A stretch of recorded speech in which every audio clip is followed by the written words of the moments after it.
Before we get started, I need to explain a little bit about this hearing. This is a hearing to consider whether to revoke the conditional use permit that allows Valley Speedway to operate a racetrack. The hearing is not like a regular Board of Aldermen meeting or workshop or town hall meeting. The purpose of this hearing is to determine whether the terms of the conditional use permit or city ordinances have been violated. The proceeding tonight is a quasi-judicial proceeding in which I will preside over the hearing, and the members of the Board of Aldermen will hear the evidence and make a determination about whether to revoke the conditional use permit. This is an interesting meeting. It's a meeting that none of you have ever, in which you've never participated, nor have I in 38 years as city attorney here. You are all members of the Board of Aldermen, charged with making decisions on a monthly basis for this city. You have never sat in this capacity in what's called a quasi-judicial role. You are making a decision about a very important issue, you and the mayor, and that decision is different than you've ever made before. The decision you make tonight may be final, it may not.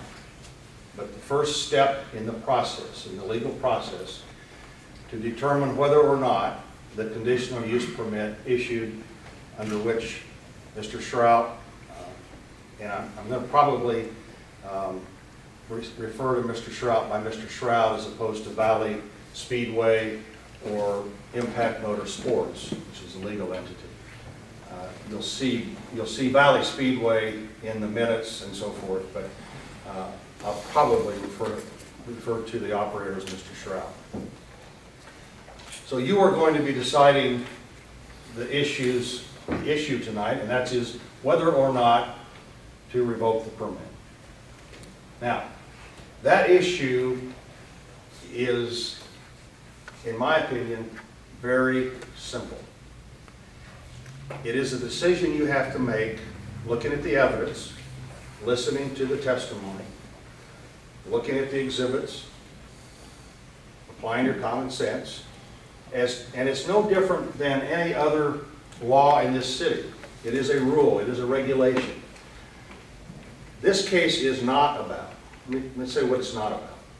It's not about the city picking on Mr. Shrout.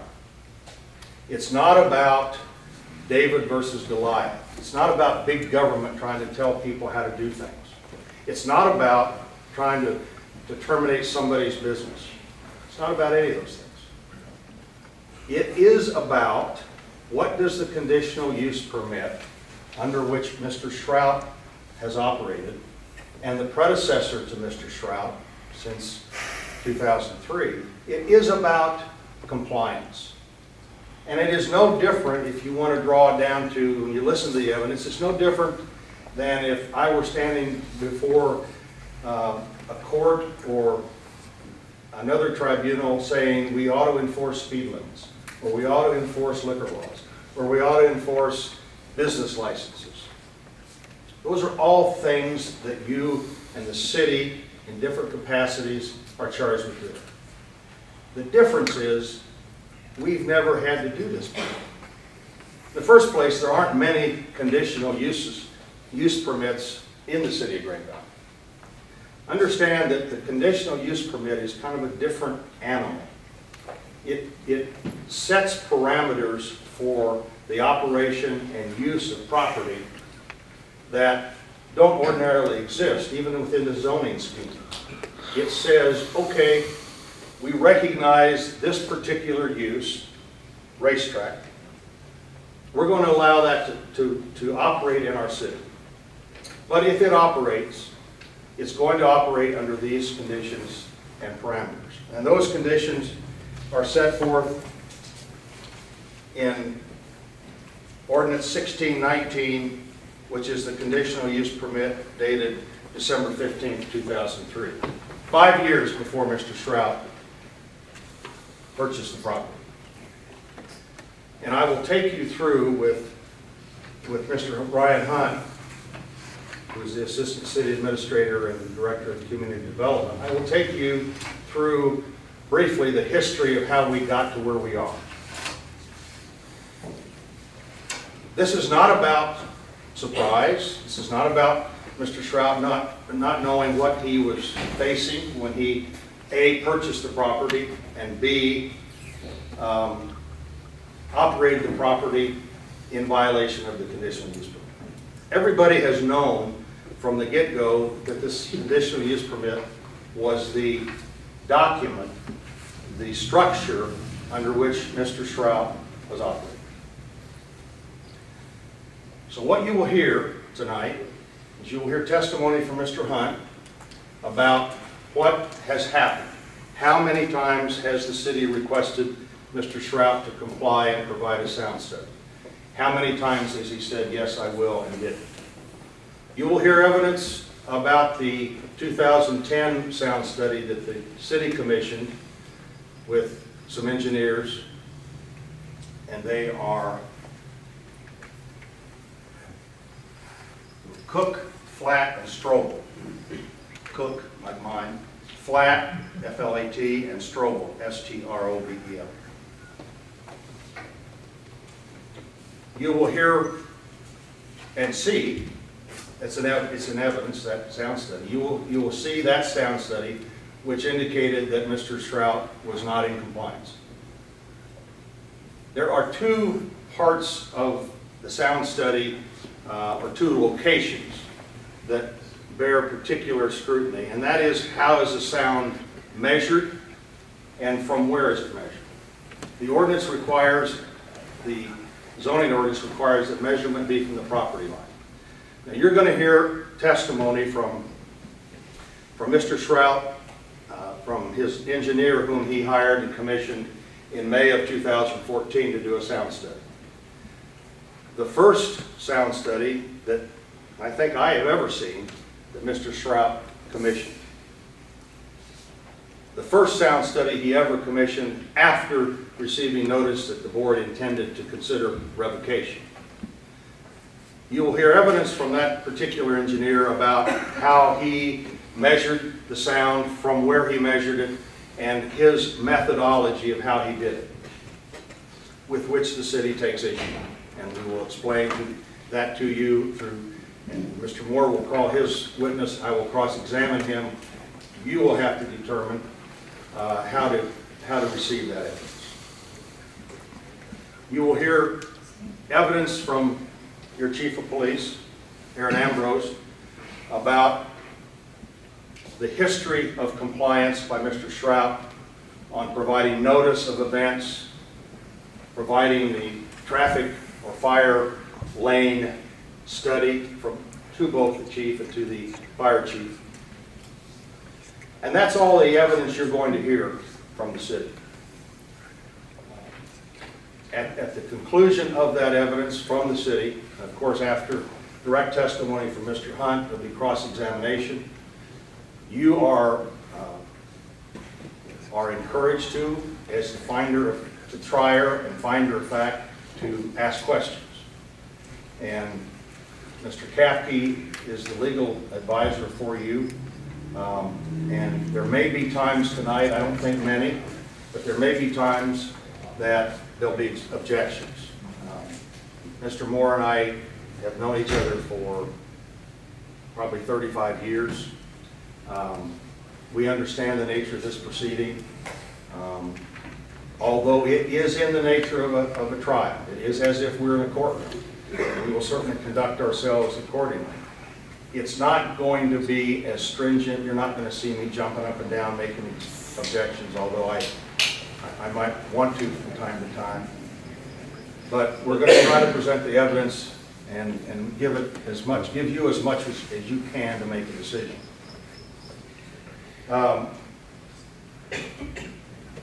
I would suggest to you that when you look at the conditional use permit, as you listen to the evidence, what I would like for you to do is take those conditions that Mr.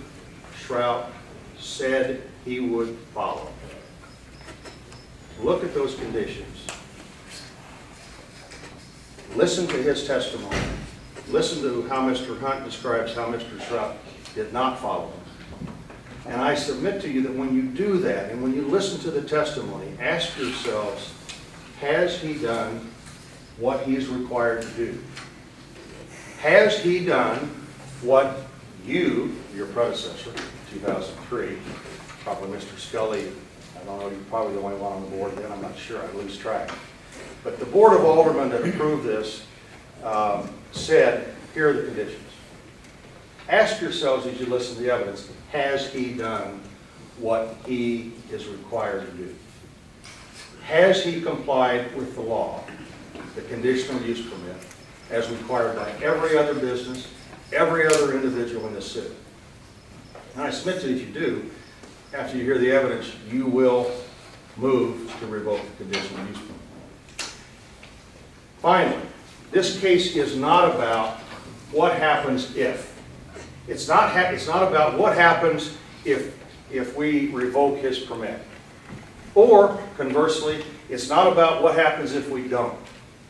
We're not here to talk about what ifs and speculation about what happens tomorrow. This issue is before you because it has been one of those issues that has germinated, evolved, and grown into a major problem. And the problem can be resolved by you revoking the permit. I'm not going to offer any evidence, I don't think Mr. Moore is, about what could you do, what are some alternatives, how do we compromise? There is no compromise in this proceeding. The question is whether or not you're going to revoke the conditional use permit, pure and simple. May 10th of 2010, board reports, Alderman asked staff when the first racetrack sound study would be conducted. Discussion about time frame and cost. July of 2010, board reports, Alderman voiced citizen concerns about upcoming monster truck show, staff researching need for permit. Is that right? That's correct. Do you know the first time that Mr. Shrout was asked to provide a sound study to the board? According to the record, it was 2010. What date? It would have been the April 26th meeting. To your knowledge, did Mr. Shrout ever submit that sound study that was promised? No, sir, it's not permitted. As a practical matter, and it's, while I'm thinking about it, the conditional use permit requires Mr. Shrout annually to conduct a sound study, correct? Yes, sir. And the conditional use permit says he shall do it annually, or at the request, if the city requests it more frequently. But he's required to do it, correct? Yes, sir. All right. Let's move forward.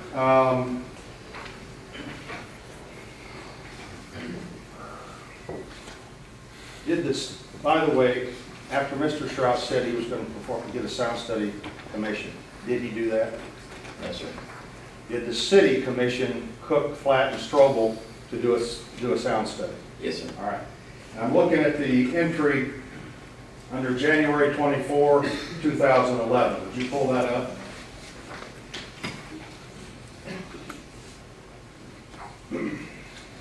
And did Mr. Shrout tell the board at that time that the city's sound study mirrored his own? Yes, sir. Did he ever provide a copy to the board of his sound study? No, sir, it's not. Again, in all the minutes you read, in all the years you've been here, the first sound study you ever saw commissioned by Mr. Shrout was the one that was commissioned in May of 2014, That is correct. and that you received in June of 14. Is that correct? Yes, sir. Can you tell the mayor and board the number of times, disregarding the fact that he's required to do it annually, just the number of times the city requested him to provide a sound study and he promised to provide a sound study? How many separate times? Since 2010, 5 times. And he's never voluntarily, ever, to your knowledge, based on minutes, ever complied with the requirement that he provide a sound study annually. That is correct. All right, let's go through, now before you switch, every one of these entries from August 9th of 10 through May 7th of 12 in some manner relates to problems, complaints with noise continuing, complaints continuing, failure to provide sound study continuing. Correct? Correct. Fair statement? Yes. Could you tell the board and mayor, please, the recommendation and findings of the sound study and the engineers in 2010? The recommendation, they actually recommended several different noise abatement or buffering suggestions. This page number 10 in particular, talks about the four sites that are listed in the conditional use permit, the north property line, the south property line, and east and west. Of those four property lines, the north property line was 74 decibels was the sound reading. And it was the average sound reading from that property line. And then the south property line was 66.2. And then the west was 60 and the east was 61.4. So based on the conclusion and recommendation of the engineers, or what was their conclusion and recommendation? Well, their conclusion was that the racetrack was operating outside of the parameters of the conditional use permit, and they recommended different processes that Mr. Strout could go through as far as buffering the sounds, specifically trees, tree plantings, billboards, sound deadening devices, that sort of thing. Have you seen any study by anybody indicating that Mr. Stroud is in compliance with this decibel limit on the track? No, sir. Now, in addition to the sound issues, there are other restrictions set forth in the conditional use permit. Is that correct? Yes, sir. And they are enumerated under special conditions of Exhibit 2. Yes, Correct? I'm going to very briefly go through. And Mayor and Board, I'm referring to the Ordinance 1619, which you hopefully have, which is the ordinance adopting the conditional use permit. First, tell the Mayor and Board what the first condition is. Let's post public notice signs throughout the area of the flash flooding danger. Do you know if he did that? I do not know. Have you ever seen any evidence that he's complied with it? We don't have it. It's not that. Have you seen any evidence that he's done that? No, sir. Has he provided any evidence to you or any staff member indicating compliance? No, sir. Number two, all building construction, grandstands construction must meet design criteria. That's not an issue, is it? The only reference that we have to that is 2005. There was a staff memo that said that they were operating under a temporary occupancy license, and that occupancy was never granted to the racetrack because of wiring problems. Has an occupancy permit ever been granted? No, sir. Is there a valid occupancy permit existing today? Not that's in the record, no, sir. Number three, clear fire lane, 28 feet wide, one side parking, 20 foot no parking, maintained at all times. Signs marking the fire lane must be located to meet Central Jack Fire Department regulations. You seen any evidence of that? They do have signs out there. Do you know when they were posted? I do not, no. Have you seen any evidence of when they were posted? Mr. Schreiber said I posted them in 6 or 7 or 8. No, sir. A written notice must be received by the Green Valley Police Chief and Chief of Central Jack Fire Department a minimum of 7 days ahead of an event date that the estimated crowd of 100 is expected. Have you seen any evidence of compliance by Mr. Schreiber other than the fire plan he filed last week? No, sir. So prior to the notice of revocation, prior to the institution of these proceedings, have you ever seen compliance of that requirement? No, sir. Number 5, a traffic, control plan, crowd control plan must be included in the notice. The chief of police must approve the traffic control plan. Excuse me. You seen any evidence of that other than the traffic control plan that was submitted last week? No, sir. Once a year or at staff's request after a complaint, this is number 6, the operator will provide at operator's cost an outside agency to measure the noise created by events at the location that they do not exceed the noise limits of section 400.240. Correct? Correct. That's number 6, special use conditions. Have you seen any evidence at any time that he complied with this requirement? No, sir.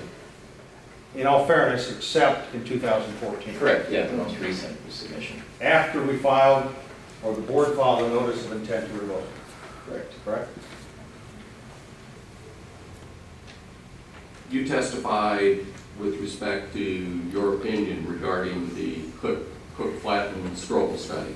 And you identified in, I believe it was Exhibit 8, that there were certain weighted averages that you, in your opinion, exceed the 65 decibel rating. You then also testified with respect to the traffic, or to the sound study that my client provided, and opined that there were instances where it was in excess of the 65 decibel rating, correct? Yeah, reading from the sheet, yes, sir. Is there anything in the conditional use permit that specifies how 65 decibels level is to be measured? No. So the city has no basis in writing for determining how to measure a 65 decibel level. Just as the governing authority, that's, I mean, that should be, because there's an absence, that doesn't mean we can't do sound studies and make that determination. Granted, and I would submit that it would be acceptable, and wouldn't you agree that if there was another sound study done using a methodology that determined that it was not in excess of 65, that would be reasonable? I'm sorry, I didn't understand the question. That there are various ways to measure a 65 decibel level. We're talking about a weighted average. It doesn't even say in the conditional use permit that it's a weighted average. It says 65 decibels. Correct. If you were to scream real loud right now, I suspect it would exceed 65 decibels. What I'm saying is there is no specificity in the conditional use permit on how to measure the 65 decibel level. That's correct.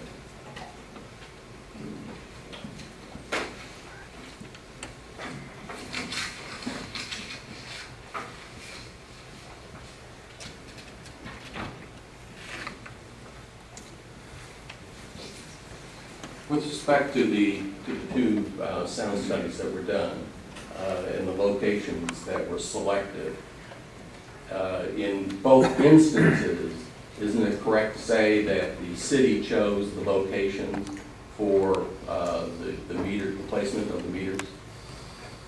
No, not in the 2014. It's my understanding that we just said it had to be on the property line. I don't think that we had staff go out there and identify where it's going to be placed. Isn't it correct that the placement of the sound meters were essentially the same locations that were used by Cook, Flatten, and Strobel in 2010? Yeah, I would say close, yes, sir.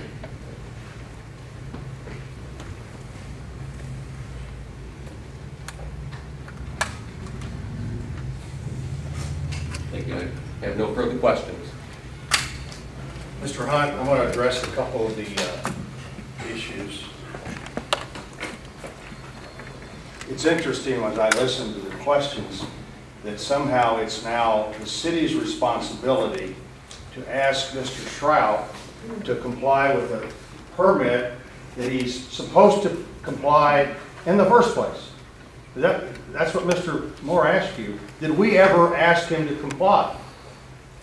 Do you Yes. understand that? Yes. Well, we don't have to ask him to comply because he already said he would comply, didn't he? Correct. And he said he would provide at least 5 different sound studies that I counted, correct? Yes. And have you ever heard Mr. Shrout complain or question about the decibel measurement until tonight?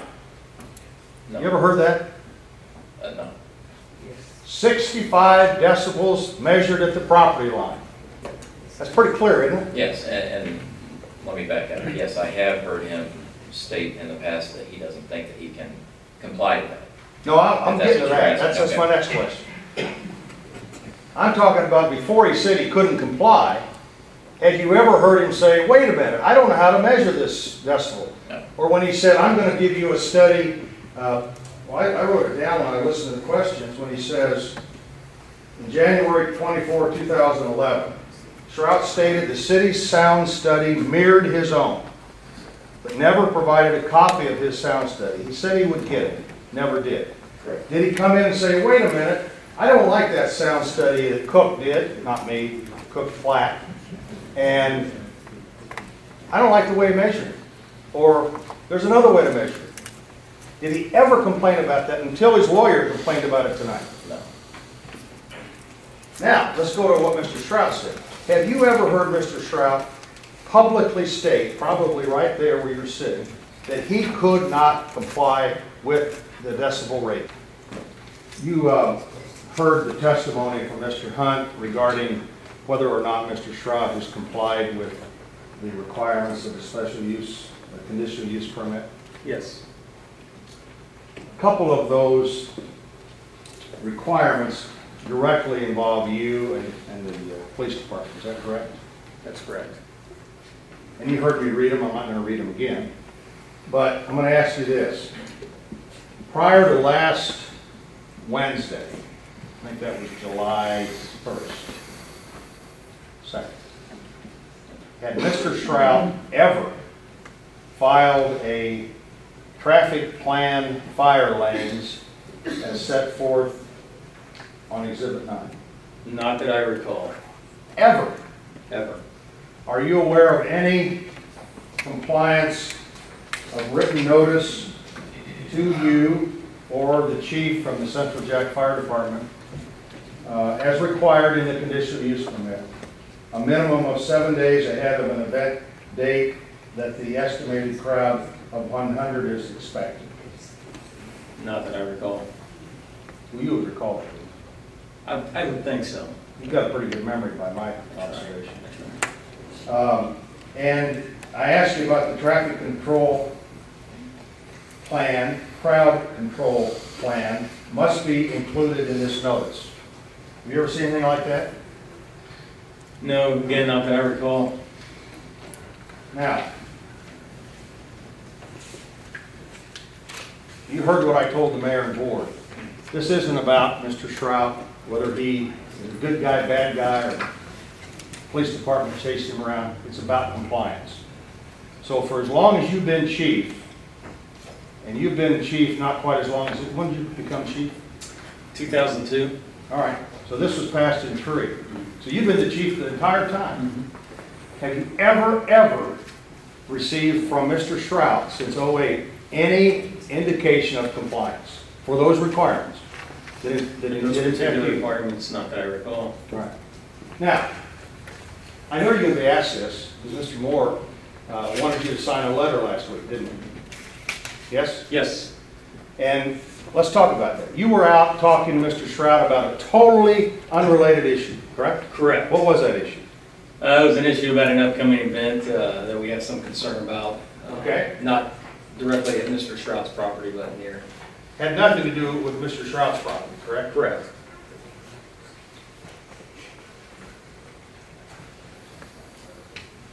And was it just coincidence that Mr. Moore was there? Yes, All right, and did, and of course, the hearing has been scheduled for tonight for quite some time, is that correct? correct. And during the time you were there, did you talk to Mr. Moore, or did Mr. Moore ask you some questions about Mr. Strout's compliance with the conditional use permit? I can't remember exactly who started that conversation with regard to the conditional use permit. I believe it was actually Mr. Strout that might have struck up that conversation part of it, and then it just kind of went from there. All right. And did Mr. Moore ask you if you would sign something, is that his word, sign something to the effect that what? Yeah, we were discussing about the traffic plan, and I said, you know, if you give me something, I'll look at it, and I'll probably have no problem or issue signing that. What Yes. traffic plan? Which is required by the CUP. The diagram, the one-page diagram that I just showed you? Correct. Okay. Exhibit 9, Yes. did he ask you to sign anything that date? Or just ask you if you would sign something that date? I believe it's just if they would give me something to look at, and I figured I wouldn't probably have too much of an issue with it. However, when I did get the email, there was a little bit more than just the traffic plan. With the, there was quite a bit of jargon with it. Of course, I've been in this long enough, I understand I need to also run things by legal counsel before I do sign something. And that's when I approached you with it. And I'm not going to introduce the letter because I don't want to go down that road, but suffice it to say, you did not sign a letter, the something that the lawyer wanted you, asked you to sign after you read what the something was. That's correct. Nothing further. Thank you. Chief, just a couple of questions. With respect to the specific requirements, the traffic plan, you said you've been chief for quite some time. You've been in the community, you're fully aware of the race and the racing schedule, is that correct? Yes. And in fact, isn't the racing schedule posted in the police department? Primarily because my client utilizes off-duty police officers to act as security guards for the racing event. That is correct. And isn't it true that the off-duty police officers actually sign up for these security positions on a weekly basis? Would that be a fair statement? Yes. That's posted in there, and they sign up for what reason? They sign up to perform security duties off duty as opposed to the regular work schedule to help with security for the racetrack. And they have a presence there, Green Valley Police Officer, which Mr. Shrout pays for. Isn't it also true that Mr. Shrout has utilized the police department on specific races where he knows in advance that there will be large crowds, and from time to time the department helps out with traffic control? If the department helps out with traffic control outside of his hiring of an off-duty, I'm not aware of that, but if you're speaking specifically to the officers that are assigned there with the off-duty, I can't actually speak to that either. I've never actually seen them perform that particular duty, nor have I asked or discussed that with them. Let me ask you a question on with respect to the racetrack itself. You're generally familiar with the racetrack. Yes. You've been out there. Yes, sir. And you know where the parking areas are. Yes. And you're aware that there are areas where no parking is permitted. Is that correct? I've never paid attention specifically, but I imagine there probably are areas that there is no parking for the simple reason you can't park there. Is it a fair statement to say that you work with Mr. Shrout on a fairly regular basis? Yes. because of the racing events? Yes.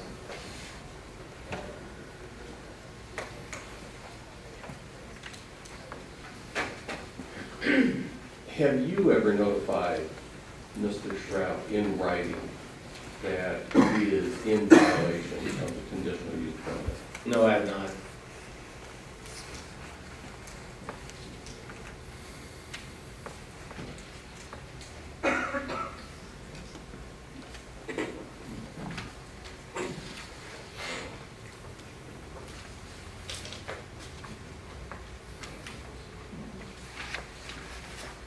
I have no further questions. Chief, are you aware of any requirement in the Code of Ordinances that you are required to notify the holder of the conditional use permit who agreed to these conditions, that you're provided to give him written notice? No, sir. In fact, the only one required to give written notice is he, correct? The holder of the permit. If that's what it says. That's exactly what it says, twice. One of them is a written notice received 7 days ahead of an event. And I'm not talking about whether your offices are out there or Joe Blow's out there as security guard. I'm talking about notice to the chief, notice to the chief. That's what it says, doesn't it? Not whether you know where the parking is, right? Yes, sir.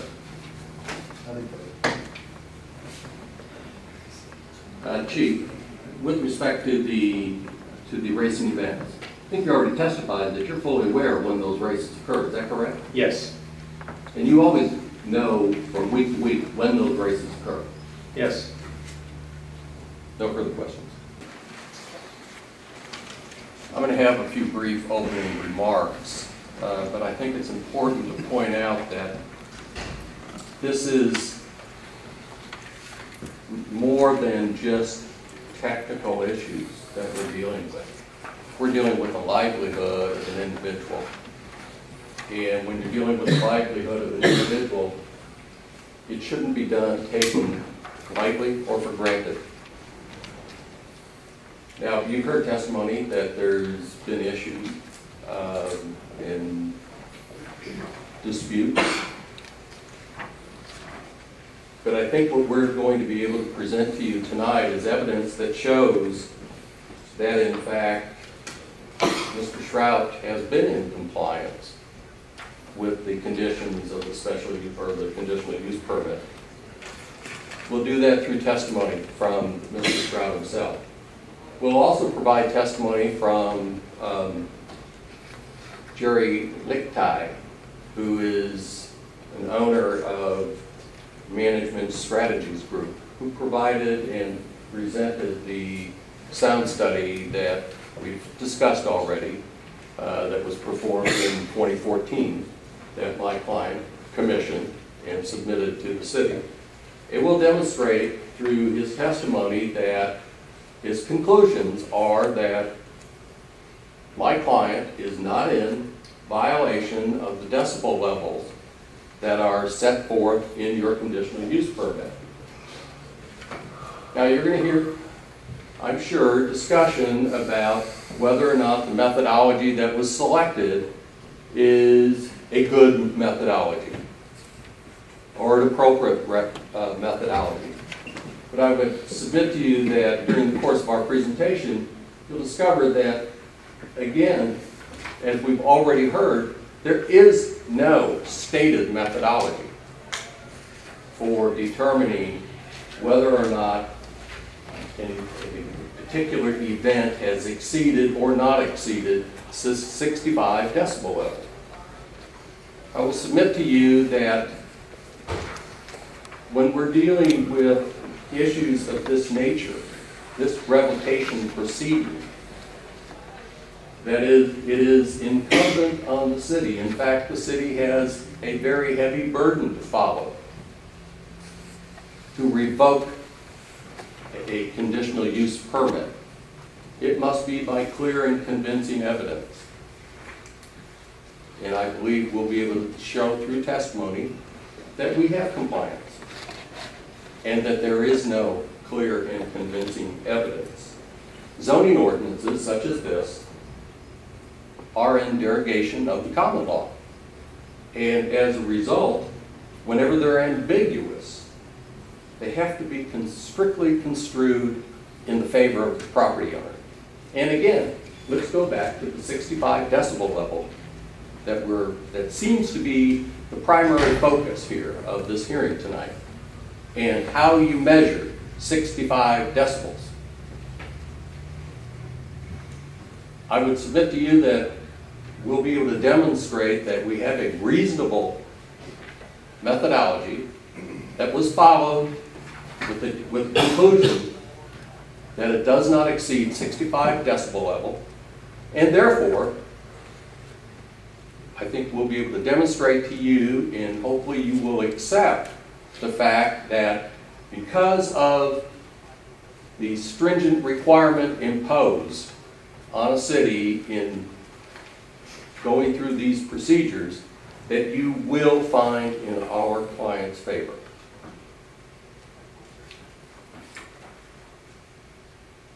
We've heard testimony that this isn't about Mr. Shroud. Well, of course it's about Mr. Shroud. It's his livelihood. It's his business. And your action tonight, if you determine to revoke this permit, is denying my client the right to continue operation. And I would submit to you that under Missouri law, property owners operating under conditional use permits have vested rights to continue the operation unless it is shown by clear and convincing evidence that it's been in violation. What we're dealing with tonight is a discretionary action on your part. You're not required to do this. It's discretionary. You've chosen to go down this path. You don't have to revoke. And again, I would submit that we'll submit evidence to you that will demonstrate my client is in compliance and that there is no basis for denial or revocation of the conditional use permit. With that, I'd like to call Mr. Shroud as my first witness.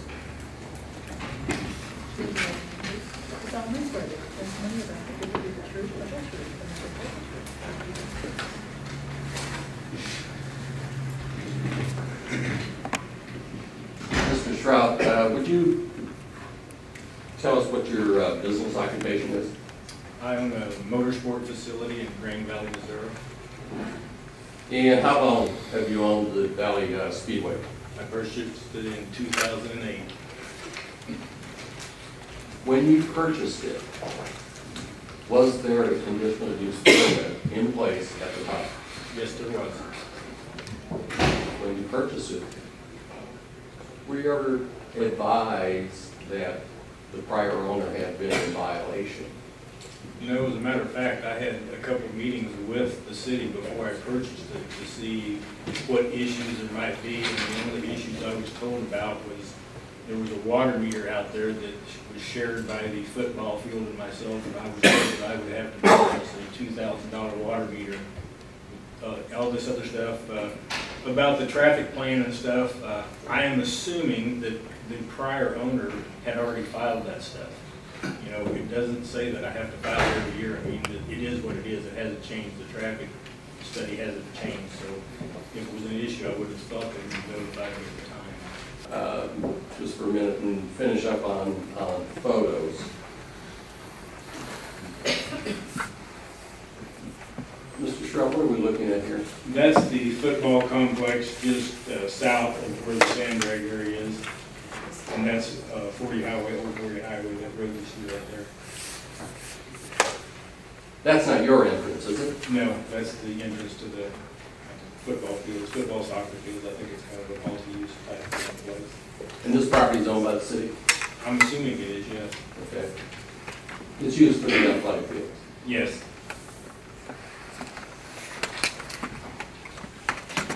And what are we seeing here? They've got no alcohol signs posted throughout the facility. I'm assuming there's no alcohol allowed on city park property, I'm assuming. And again, I guess that's something similar, correct? Yeah, and I think there's some saying that they can't trespass whenever they're not open. How do something to that? There might be, yeah, there's some to look for this one. And here's some more signs on the park property. Have you seen any signs advising the public of flood hazard areas? No, there's none posted at all over there. There's no fire line signs either. All right, thank you.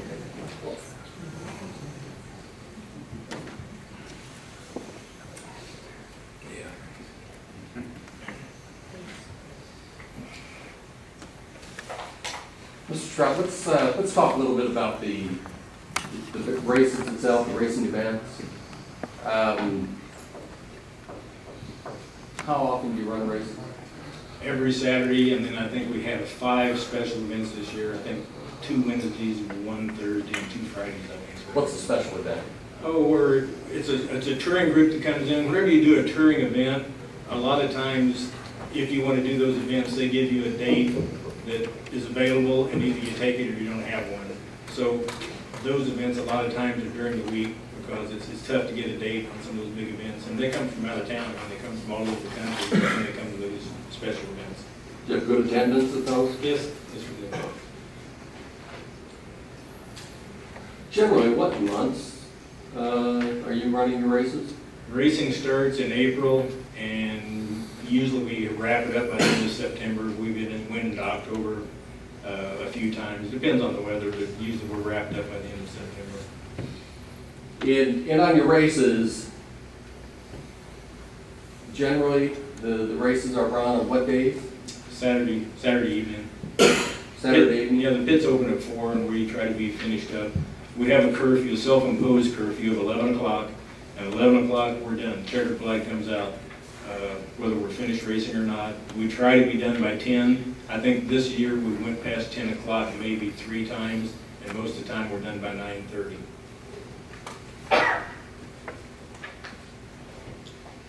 What kind of races do you hold? And what kind of cars are we talking about? The classes, we have modified racing, modified race cars, with what we call outlaw streets. It's kind of a bodied car, race car with a body on it, looks like your everyday driver, kind of, you know.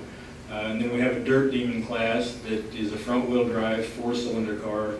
And then we have what we call mod lights, and it's a little car with a motorcycle engine.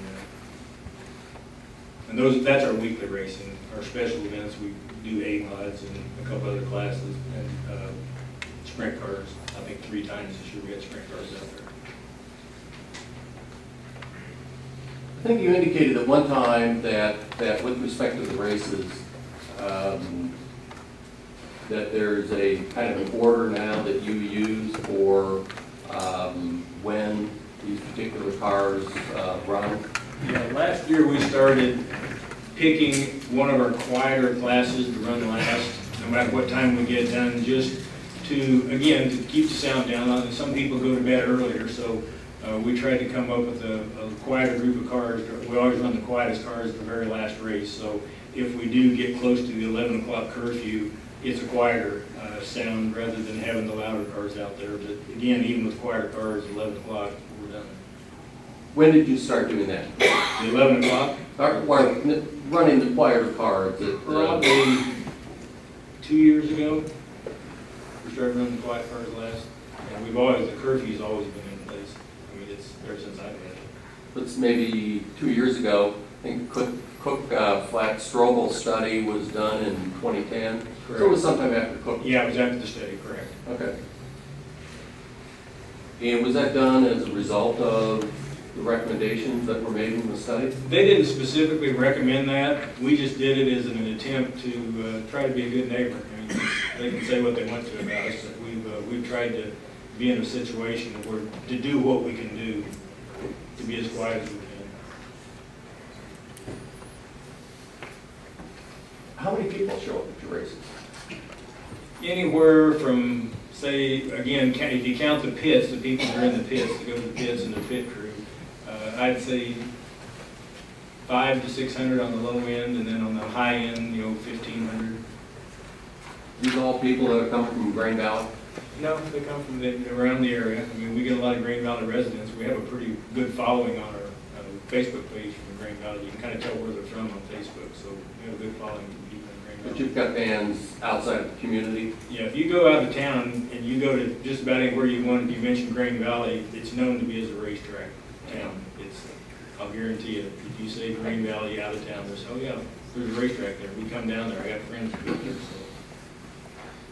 Would you think that's a good thing? I would think so. I mean, for me and the city and the businesses in the city. They spend money when they come to town. If you talk to them, most of these people spend, $200 or $300 per person away from the racetrack, getting gas and eating and things like that.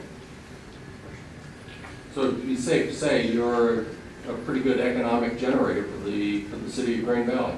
I think so, correct. Speaking of economic development, how many people do you employ? Probably around 15 to 20. We've got our concession staff's around 10, so, and there's probably another 10 to 15. Mr. Moore, before you go any further, I have been very patient, but I'm going to interpose an objection that this is not relevant to this proceeding. It doesn't make any difference how many people he employs, how much money is brought in. It's not about economic impact. It's about compliance. That's for the record.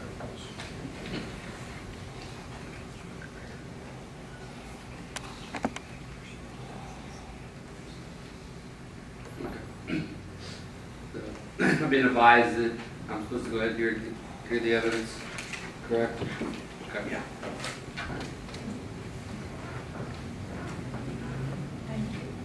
Thank you, Mr. Mayor, but I think at this point I'm going to move on. Not because Mr. Cook interjected an objection. I'd like to talk about the conditional use permit. You received the notice from the city, is that correct? Just this last one about the revocation hearing? Yes. Yes. Is that the only letter you've received notifying you that you're in violation? Yes. You've talked to the city from time to time. I mean, we've seen the record. I've got good friends at the city. I mean, I've got personal friends at the city. But you've talked to the city board. Yes. At public meetings about the racing and about the noise from time to time. Is that correct? Correct. I think you heard Mr. Ryan stated that the city has requested that you 5 times that you provide a sound study. I would disagree with that adamantly. No, I don't know. They may have brought up the one sound study 5 times. The only one that I ever told them that I was going to do was by Joe Panza of Hollywood Sound, and he did the sound study, and I never ever got the results. And every time they had a meeting, they asked about it. So they may have asked about it 5 times, but it was only one sound study. All right, I want to ask you. You've heard all the testimony regarding the fact of the requirements under the special or the conditional use permit. Do you believe you're in compliance? Yes, I do. Okay. Why do you believe we're in compliance? The sound study we just did using a methodology that's used by the federal government. It passes under that. The signage that we have at the track, we've got our signs that talking about the flooding issues. We've got the no parking signs for the fire lanes. I'm not sure, we may need to add more signs. I mean, if we can add more signs, I don't have a problem with it, but I haven't been advised or instructed by anybody of what that would be, how many signs there has to be. Basically, I've got more signs on mine than the city does on theirs. Well, let me ask you a question about the signs. Have you ever been notified by the city in writing No, that you have inadequate signage on your property? no, You ever been notified in writing by the city that you're not in compliance as a result of lack of signage? no. Again, we've kind of heard some testimony regarding the notice that's required to be filed with the chief of police and the chief of the Central Jackson County Fire Protection District. And again, it states that there's a notice that has to be filed 7 days in advance of an event where there's an expectation of more than 100 individuals at the event. Do you provide a schedule to the police department? Yes, I get with Aaron, because again, his officers come out and help us out at the track, and we give him our schedule. I mean, it says it has to be up to 7 days or whatever it is. I give it a year ahead of time. So I mean, he was not specifically given a schedule about last Thursday's race, but it's been on the schedule all year. So I mean, the way I read it, unless I'm interpreting it wrong, we don't have to tell them every 7 days we're going to have a race. If I give them a schedule and I expect 100 people there to be at every event I have for all year, I'm assuming that's sufficient. If it's not, I guess I need to have that clarified. You've never been notified in No. writing that you're not in compliance. No. Has anybody from either the city or Central Jack ever notified you that you're not in compliance? No, we have not. With respect to Central Jack, you attempted to deliver a plan to Central Jack, was it last week? Yes. What were the results of that?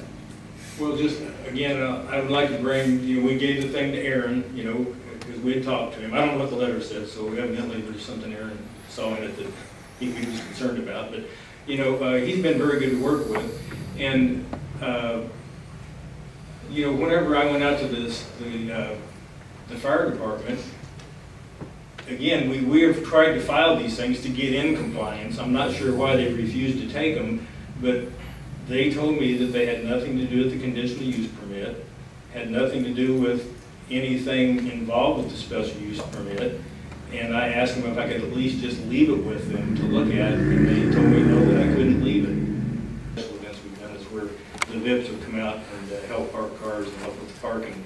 And I guess from my standpoint, whenever I took the track over, I assumed that all this stuff was already on file, from the previous owner. It doesn't state that it has to be done every year, so some of that stuff, I guess, was my assumption that it was already filed and on file with whoever's supposed to be on file with, because they never mentioned to me that I needed to do another one. You ever been notified in writing that you didn't file a written traffic control plan? No, and I did. Other than the notice of violation? Yes, correct. Revocation. And I've talked to Aaron about it and kind of asked him to get some guidance from him, and that's whenever we kind of sent the thing to him. I said, well, we're supposed to do this to get in compliance, and I told him we'd write something up and give it to him, and he said, well, I'm aware of what it is, so that's fine. And again, I'm not sure if it was in the letter, but evidently there's something he didn't like.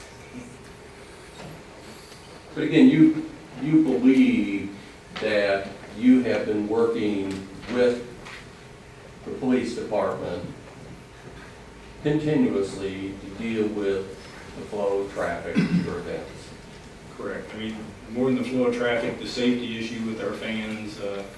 I just think it's a good presence to have the police department out there to where if there's a problem, there's somebody on site that has authority. So, and they've been very well, they've been good work with. They've been very, very well, they've taken care of things like we need. So I don't have any problems with them at all. And by that, you're referring then to the off-duty police officers. Yes. And that, I think the chief indicated that you pay those officers. Yes, right. We pay them. Right. Yes, it's an off-duty thing.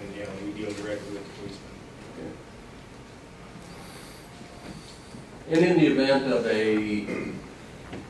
anything that might occur out there, you have a rowdy fan, does that off-duty police officer have the ability to remove them from your premises? Yes, we've removed several. If something happens, the police, I don't think we ever arrested anybody, but we've escorted them to the gate and requested that they leave the premises. So and if they didn't, they would be arrested. So yeah, they've escorted people off the property before. Okay, let's just quickly talk about the sound study. I think you already indicated, I want to restate the question. You have provided a sound study to the city, is that correct? Yes. There's a sound study that was done early, and I didn't have the track at the time, and it's in the minutes of the meeting, but nobody seems to be able to find that sound study. And that sound study, the way I was told, mirrors the second sound study. He talks about me mirroring another sound study like I'm lying about something. What I was referring to was the first sound study that the city actually had done. I'm not sure who did that sound study, but nobody seems to be able to locate it. And from what I was told, that the second sound study pretty much mirrored the first sound study as far as the decibel readings and where they were taken at. This evening? They brought up the 65 decibels a couple of times, you know, saying that I couldn't meet it. I can't meet it the way they intended to be taken is the problem. You know, like I said, if we was at the racetrack right now, sitting in a chair talking at the property line, we'd be in violation the way they literally said it needs to be taken if it goes over 65. It's impossible. It's an absolute impossibility if that's the way they choose to see that ordinance mandated. It can't be done. I don't know why we're here, Mr. Trout. Everything I've heard you say is it's our fault. City hasn't done this, city hasn't done that, city didn't give me a written notice. You're not sitting there telling this city and this board and mayor that you didn't know and haven't known for 5 years that you were violating the conditional use permit. You're not saying that, are you? Yes, I'm saying that because we've had meeting after meeting with this city, and they never ever once told me or gave me a citation. And I sat down with you before I bought the racetrack and asked you if there were any issues, and I wasn't told of any outside of a water meter. Mr. Trout, I haven't heard you take 1 ounce of responsibility for continuing to violate this ordinance. All you're talking about is what the city didn't do. You didn't get written notice. Tell this board and mayor where it's required to give you written notice of anything.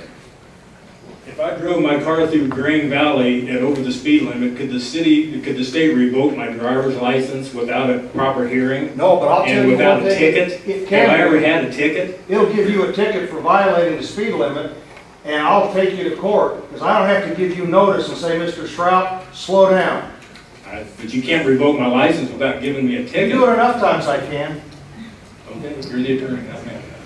No, I don't do. I'll just bring it to court. I won't make that decision. That's what these people are going to do. And I'll submit to you, sir, you sat there and said you never got notice. I saw 2 of the notices in April and June that you got from this board. And I read the minutes where you stated time after time that you would provide a sound study. 1 time I did that. 1 time. If you've got something to the contrary, then give it to my attorney and let him read it. Because 1 time. Mr. Trout, have you reviewed the minutes? Joe Panza is the one that took it. All right, tell this board when Joe Panza did that sound study. Probably 2011. It was after the one that the city did. Well, I'm looking at the minutes from this board, from this board. And in January of 2011, Trout stated the city's sound study mirrored his own. No, it mirrored the one that was taken early by the city that nobody seems to be able to come up with. Well, sir, I don't know what study you're talking about, but we can agree. If you read the minutes, it's in there. If you read the minutes, there was a sound study done, and Ryan Hunt said that it can't be located, so I don't know where it's at. And the story that I got was the second sound study that the city did mirrored that sound study, the first one. Mr. Shroud, I'm going to make a deal with you. You don't interrupt me, and I don't interrupt you. Is that Okay, fair enough? That's fair. Isn't that common courtesy? I'm done. Okay. Now, let's get back to your notice and your commitment to provide this board with the sound study. You said it 1 time. Are you telling the board that? You said it 1 time, I'm going to provide a sound study? Yes. Well, I've counted 5. You might count the same one 5 times, but it was 1 time. Well, you know, that's a good point. Every year, you're supposed to provide one. You knew that, didn't you? It's in the conditional use permit. And you knew what the terms and conditions of the conditional use permit are. don't you? Not as they're interpreted by the city. Sir, you can read, and it doesn't say, there's no interpretation about you must provide a sound study every year, correct? Does the city have to have a sound study for the football field? Why is this all about me? The football field's under the same conditional use permit I am, so is the sand drag track. It seems to be all about me. Why is it just only about me? The conditional use permit covers 4 facilities out there, correct? Fortunately, I'm asking the questions. All right. I'm not answering. Okay. I'm Neither are just you. trying to clarify it. I'm just trying to clarify. Well, let me just tell you this, sir. We're not here to talk about the city or Joe Jones. We're talking about Valley Speedway, Dennis Stroud.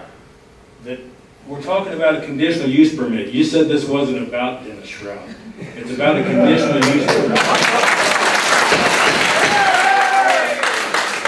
I'm talking about Dennis Stroud, the operator who violated this city's code. That's what I'm talking about. I'm not talking about the city's football fields or signage. I'm talking about what you did or not do. Are they under the same conditional use permit? Can I at least ask you that? No, you can ask me, but I'm not going to answer because I'm not talking about that.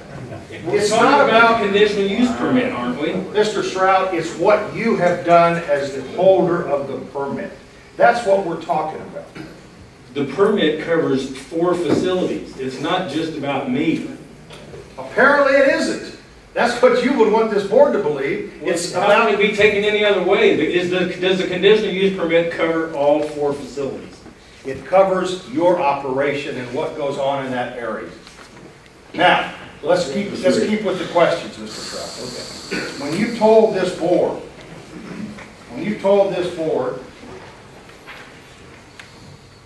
September 25th, 2012, Strout agreed to have additional sound study performed by the end of season 2012 and return with results.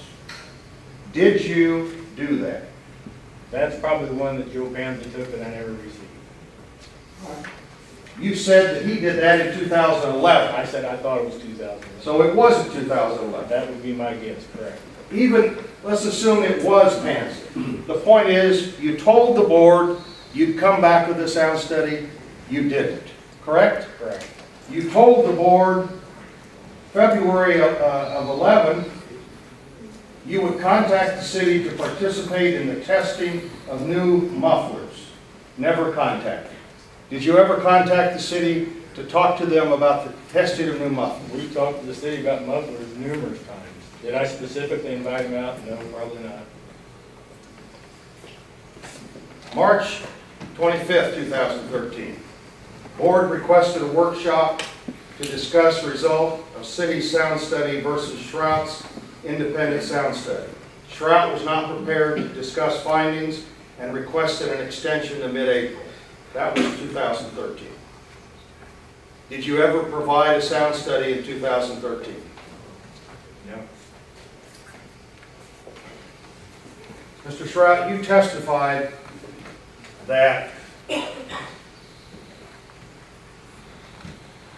you couldn't comply with the 65 decibel limit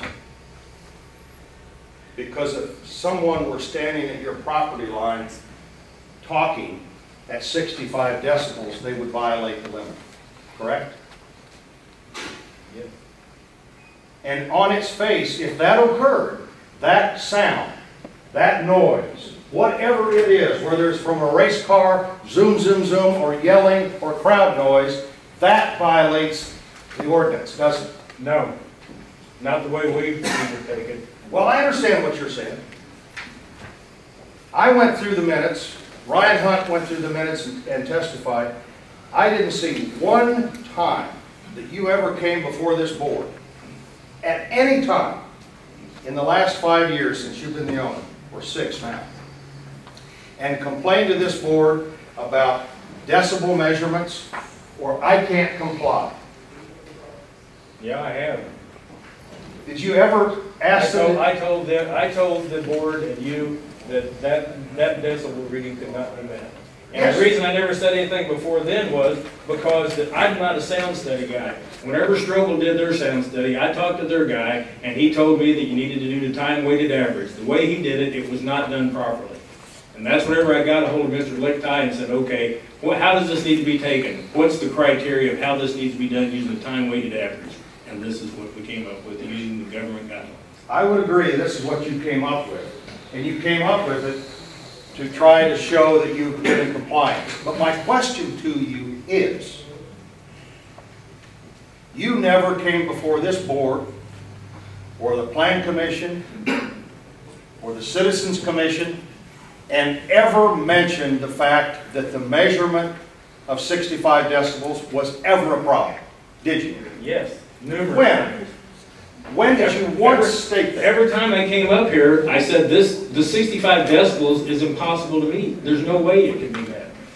Precisely. But did you ever say, and by the way, Mr. Mayor and board members, it's impossible to meet because I didn't understand that 65 decibels really doesn't mean 65 decibels. I don't think the board understood what it was when they passed it.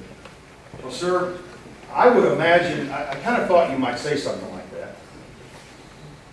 Is it the board's fault and the mayor's fault that when you opened that racetrack under your operation and management, that you didn't follow what was required? I had a meeting with the city and they didn't mention any of these issues.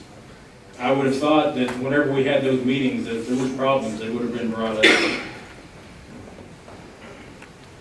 All right, Mr. Shrout. You brought in a lot of pictures today. I noticed they're all taken June 27, June 30. Correct? I didn't see any that weren't. Well, I didn't have any reason to take any prior to then. Well, that's where I'm going with this. Okay. All these signs we say, they look brand new to me. When did you put those signs up?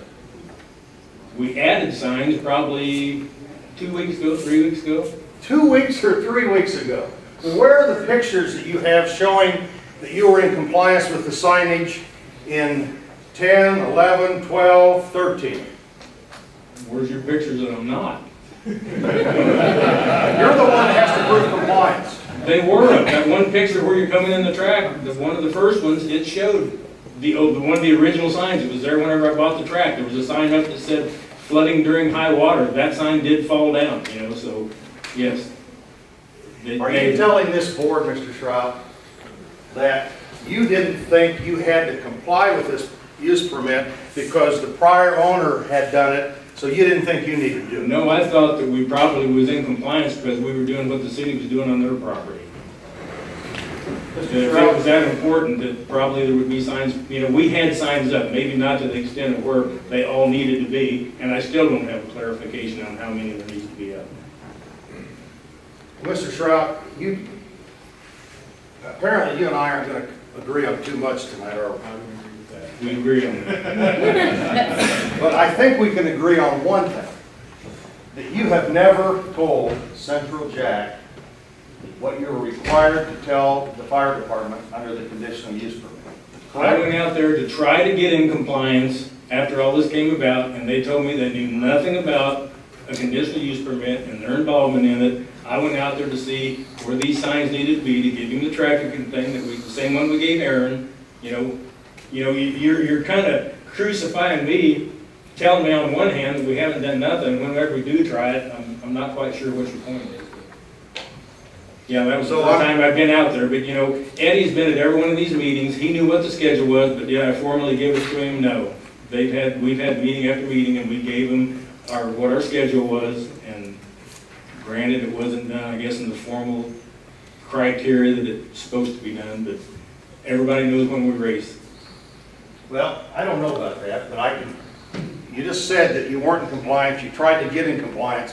When did you go out last week and give Central Jack whatever you tried to give them? They wouldn't take it. When did you do it? Well, it's probably last Friday. Is that after you tried to give it to Chief Ambrose? Yeah. Okay. So we can agree that last week was the first time you tried to give the fire department notice as required, correct? In a way that I guess it reads that we have to specifically give it to them. Well, that's really what You know, this it- conditional use permit is all about, is that you have specific conditions to meet, correct? Yes, and it's the traffic plan out there was in the first conditional use permit of the other owner, and I'm assuming that they had that on file, but evidently they don't, but I'm not quite sure why it's an issue now and it wasn't then. So you will agree and admit that you weren't in compliance and you went out last week to get in compliance. I assumed that we were in compliance with the traffic control. Why would you assume that, sir? I asked Aaron about it. Aaron said, I said, Aaron, is there any problem here? And again, Aaron said that his people are out there, everything looked fine to him, but no, we did not give him a written proposal. Well, and I don't mean... And I assumed it was already on file, so I don't evidently... What was already on file? That proposal for the traffic study or whatever, the traffic parking, I'm not sure exactly how it reads. What was on file? Let's leave Aaron out of it just for a minute. What was on file with the fire department? I don't know, ask him. Well, what did you provide, sir? They didn't take it, there's nothing on file with them. They Prior would to not take last it. week, what did you provide the fire department? Nothing. So you weren't in compliance until you tried last week, correct? He has been to all the meetings and had our schedule. Every time we have a meeting, we give schedules out of, here's when we're racing. Whenever we did this citizens advisory thing, we gave him a sheet of when we were gonna race. You know, whenever this whole thing started, we were have to have a citizens advisory meeting. We were supposed to go to the BZA. None of this has happened like I it's didn't ask supposed you to. that question. Okay. And I think listening to your testimony, it is clear that you never, ever delivered anything to Central Jack to be in compliance with the ordinance until you tried last week. And they wouldn't take it. I understand. So how do I know 2 years ago they would have took it? 3 years ago, how do I know that? They told me they had nothing to do with the CUP with Green Valley. They knew nothing about their involvement in it, and I had no reason to take it or even leave it. They wouldn't let me leave it. So if I would have went out there 3 years, I'm assuming I would have got the same message. They don't know anything about them supposed to be in having anything involved with the CUP. And I told them I was sent out there by you You were sent there by me. to get in compliance with what you had given us, on the CUP. I didn't send you out there, your lawyer sent you out there with that letter so he'd sign something to try to show that you had been in compliance. And that's what we tried to Did do. you tell the fire department I sent you out there? I told them that we were out there because we weren't in compliance as your instructions, that this is what this is all about. That Sir. you said we're not in compliance, so I was trying to get in compliance. I'm not the one that said you weren't in compliance. These people said you weren't in compliance. These people said you weren't in compliance, and gave you notice of that in April, gave you notice of that in June, and you just told these people that you knew you weren't in compliance, so finally last week you tried to get in compliance. Isn't that what you just told them? No, I did, it wasn't. Pardon me? No.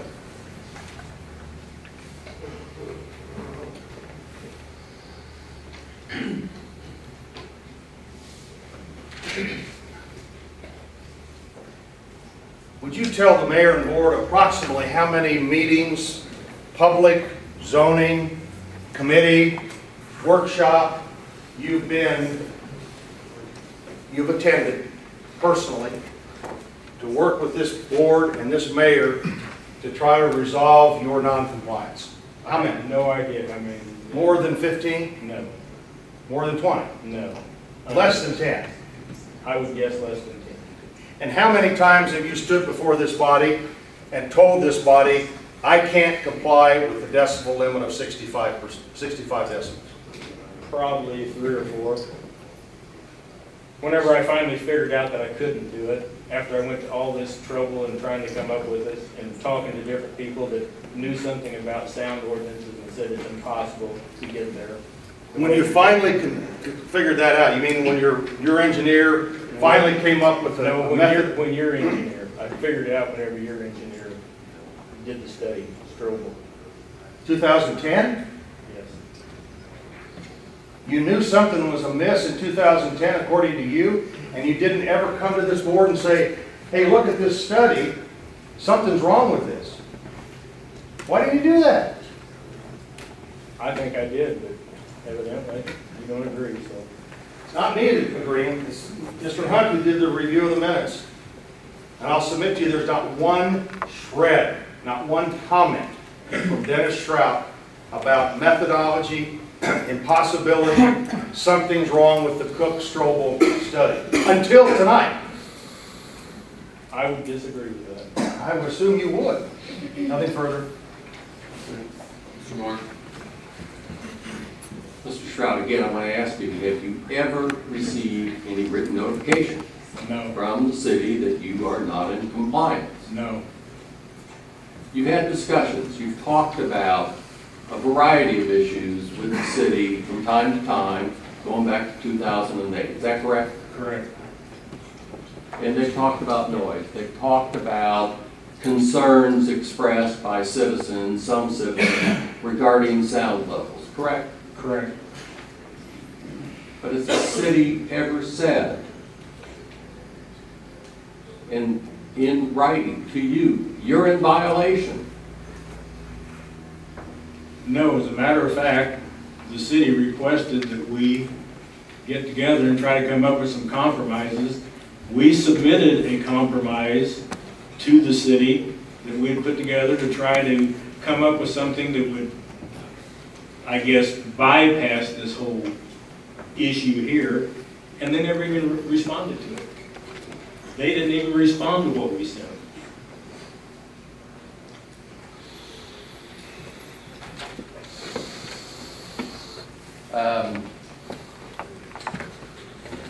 Nothing further. Mr. Cook? Sometimes, Mr. Stroud, I have to take a step back and take a deep breath because I just couldn't quite believe what I just heard. Thank you. But please tell the board when you claim you did what you just said you did and the city didn't even respond. When did that Not occur? the city, we sent it to you. What? You want to give him a copy of it? No, I'm asking you. He's not testifying. I don't have it in my hand. Well, I just He's got want to it in the know, file. I want you to tell the board what you just said. How many meetings did we have trying to come up with a compromise to get the track quieter and get it to where it was, they said it was a compromise where nobody would be happy, but it would be something that everybody could live with. Mr. Stroud, listen to me. Okay? Try. What is the date you're claiming the city failed to even respond? That's what you just said. It was approximately 2 weeks before they passed the revocation hearing. So whenever that date was, it was approximately 2 weeks prior to that. It was before they voted to have this revocation hearing. And you're claiming that the board did what, sir? We sent a letter. It didn't go to the board. It went to you, I'm assuming. It went to you saying what we wanted to do, and we never got a response. Okay, Mr. Stroud. I think I know what letter you're talking about. And I will submit to you that if you sent a letter, and your lawyer will confirm this, if you sent a letter, if your lawyer sent a letter to me, you can darn well bet I responded to it. Okay.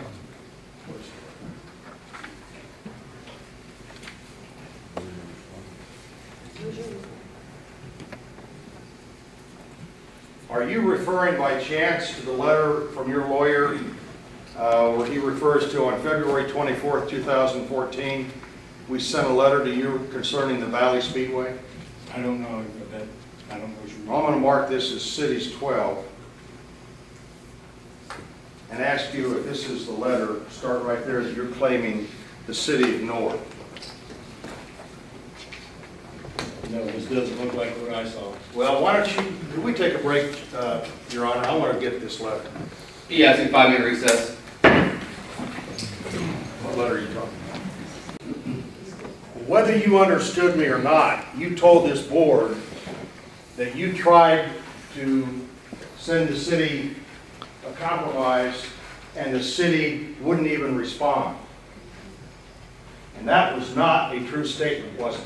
It doesn't appear. Doesn't appear to be. It wasn't. Yes or no? Yes. In fact, let me refresh your recollection, because I want this board to know exactly what happened. Your lawyers sent a letter dated March 17, 2014. It's in the exhibit book. It's number 2. And It went through all of the summary of the discussions that the lawyers had, Mr. Geary and I, with your lawyers over the phone on March 5th. You want to take a look at the letter? No. And it says, in our telephone conference call, this is March 17, 2014, your lawyer says, Mr. Moore, you and Matt clearly stated the Board of Aldermen does not want to terminate operations at Valley Speedway, nor does it desire to terminate the conditional use permit that was issued for the Speedway as well as the drag strip, MX track, and football stadium. These uses are all part of a single conditional use permit. You indicated that the board recognizes that Dennis Trout Valley Speedway has done a number of items in past years in an attempt to address the noise complaints, etc. You remember that letter? No, You don't? I did not get the letter. Your lawyer didn't send it to you? If you did, I don't remember. Well, did he send you...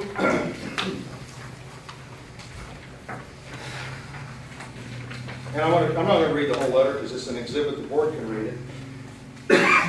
But it was copied to Alexa Barton, here, Mayor and Board of Aldermen, there, Dennis Shrout at valleyspeedway.com, that's you, isn't it? That's me.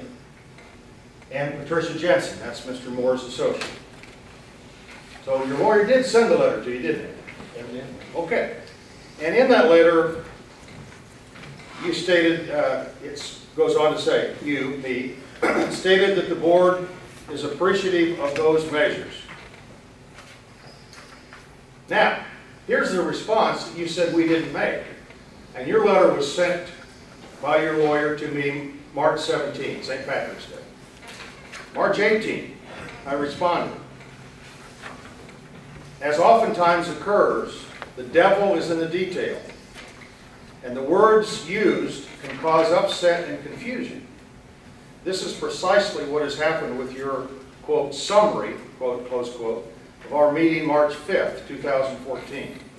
I want to continue in the spirit of cooperation, but I also want the record clear that your characterization of what was stated is not completely accurate. We made it perfectly clear the board did not want to terminate the CUP as it applies to Mr. Shrout's operation. We also made it clear we were not discussing the sand drags or any other operators, only Mr. Shrout's. Further, we stated the board was running short of patience with Mr. Shrout and his attitude about his operation. It is difficult for us to continue to discuss options when you offer your conclusions of what you think was said and meant during our meeting. We explained to you that the noise and Mr. Shrout's continuing violation of both the decibel limit and the other codes violations make it difficult to reach a compromise. While Mr. Shrout may have the right to conduct a racing operation, he does not have the right to violate the terms of his CUP, which sets the maximum decibel limit. Being able to conduct races does not include violating the sound restrictions. Did your lawyer send you my comments to his letter? Honestly, I don't know. Now, you said you have between 500 and 1,500 people come into that racetrack every race. Depending on the event, correct? So 500 minimum, 1,500 max. Do you charge admission? Yes. How much do you charge? Anywhere from $10 to $15 for adults, and kids are anywhere from $5 to free. We do specials all the time with giving discounts. You sell tickets? Sell concessions? Yes? Okay. How many employees do you say you have? Counting the concession staff, there's probably 15 to 20. You remember your application for a license renewal for your Impact Motorsports? Yes. I'm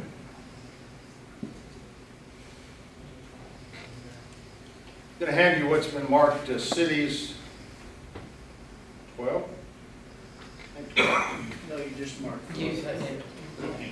13. This is 12. We need 13. 13. 12 needs to be added. That's a good point. I'm going to offer, Your Honor, City's 12, which is a copy of Mr. Moore's letter to me dated March 17th and my response March 18th. No objection. Okay, so see it. Now, Mr. Stroud, thank you. Mr. Stroud, here's City Exhibit 13. This is your occupational license renewal. Or first, that's what I say it is. You can identify it. Is that your occupational license renewal? That's what it appears to be, yes. And what's the date that you filed it? 6/9/14. And number of employees other than owner. What did you tell the city was the number of employees that you had? The employees, the people that do the concessions is the church, and I do a donation to the church. I don't pay any of them. It's a Sir? donation. Sir, listen to my question. What did you tell the city, the number of employees? 1. Okay. And what did you tell the city 2 minutes ago the number of employees was? On race day, it's about 15 to 20. Offer City's Exhibit 13. Did I give you a copy? Yeah, you did. No Most of objection. those people are, Okay, 7. work for the church, and I don't pay them. I pay the church. And most of the other ones are volunteers. They don't get a salary. So I guess that's how you want to look at it. I'm not looking at it any other way, just looking at whether you're telling the truth then, 2 minutes ago, or now. That's what I'm trying to determine.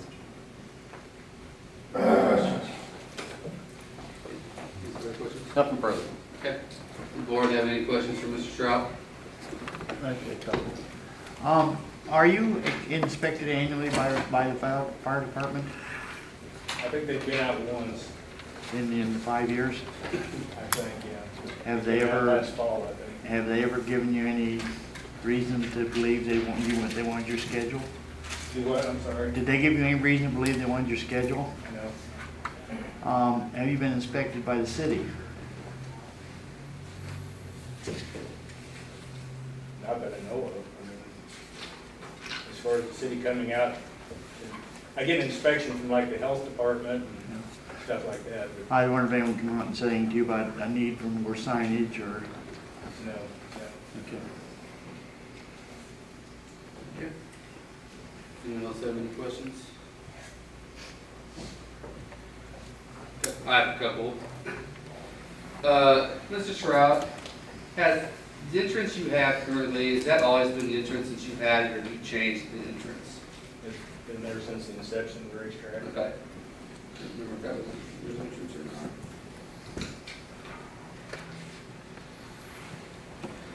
not. Next question is, you'd mentioned that you had changed mufflers from the mufflers that the first owners had on because you'd found some that were doing a 10 decibel reduction, is that correct? 8 to 10. 8 to 10.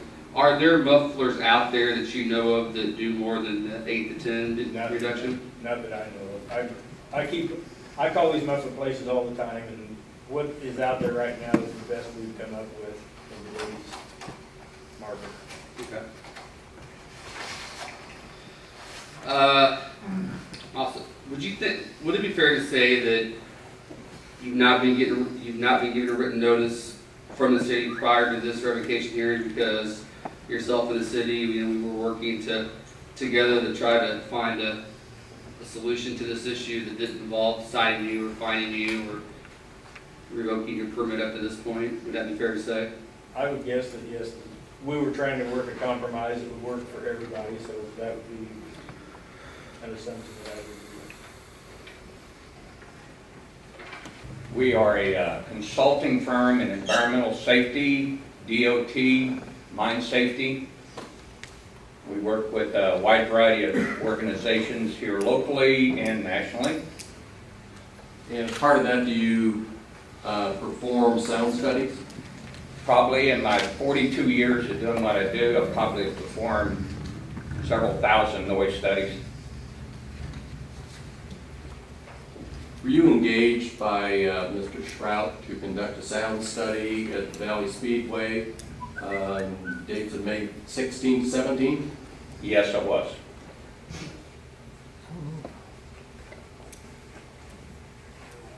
And as part of that process to do the sound study, did you become familiar with the requirement of the city conditional use permit?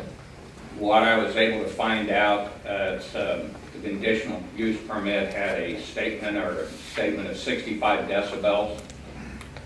Did not say anything else besides that. Didn't say anything about the methodology to be followed to determine and how to arrive at the conclusion of whether or not it is above or below or at 65 decibels. No, it did not. Okay, you've done several thousands of these.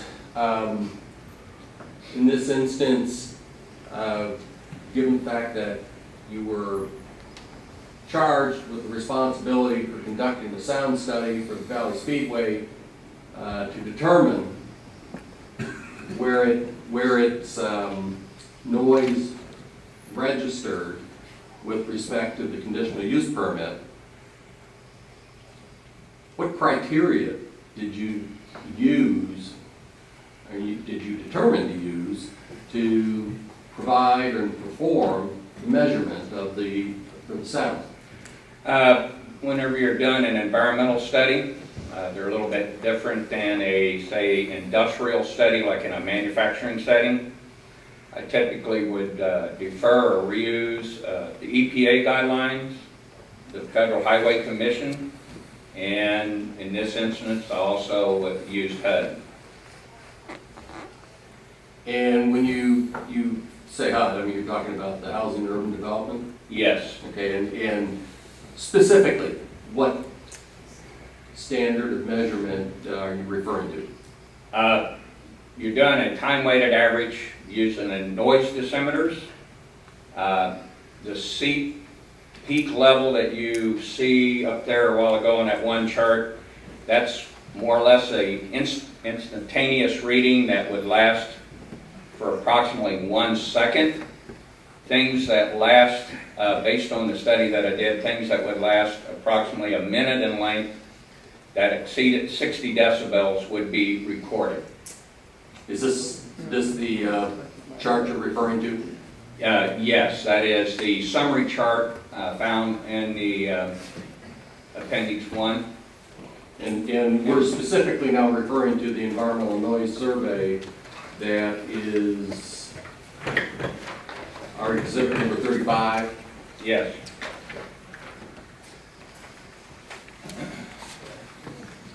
In your professional opinion, then, is it your opinion that the methodology that you selected to measure the noise at the racetrack was a reasonable methodology? Yes, based on the time length that I was given that the track would normally be open, which was approximately 4 o'clock in the afternoon on a Saturday to approximately 11 o'clock at night. The study was done during those timelines. Then, if you would, I did not reflect it right there on that one, but if you would reflect on the summary, individual summary sheets, projected out over 8 hours, the one up there, actually, the one that's pointing up at 65.2, that was based on a study that actually lasted 6 minutes and 39 seconds, 6 hours and 39 minutes and some odd seconds. If you projected that out over 8 hours, according to what the instrumentation that was calibrated before and after, it would fall down to about 60.1 dB for that 8-hour period, which was following the HUD guideline. Okay, and the HUD guidelines specify not anything, no 8-hour period in a 8-hour continuous period in a 24-hour timeline exceeding 65.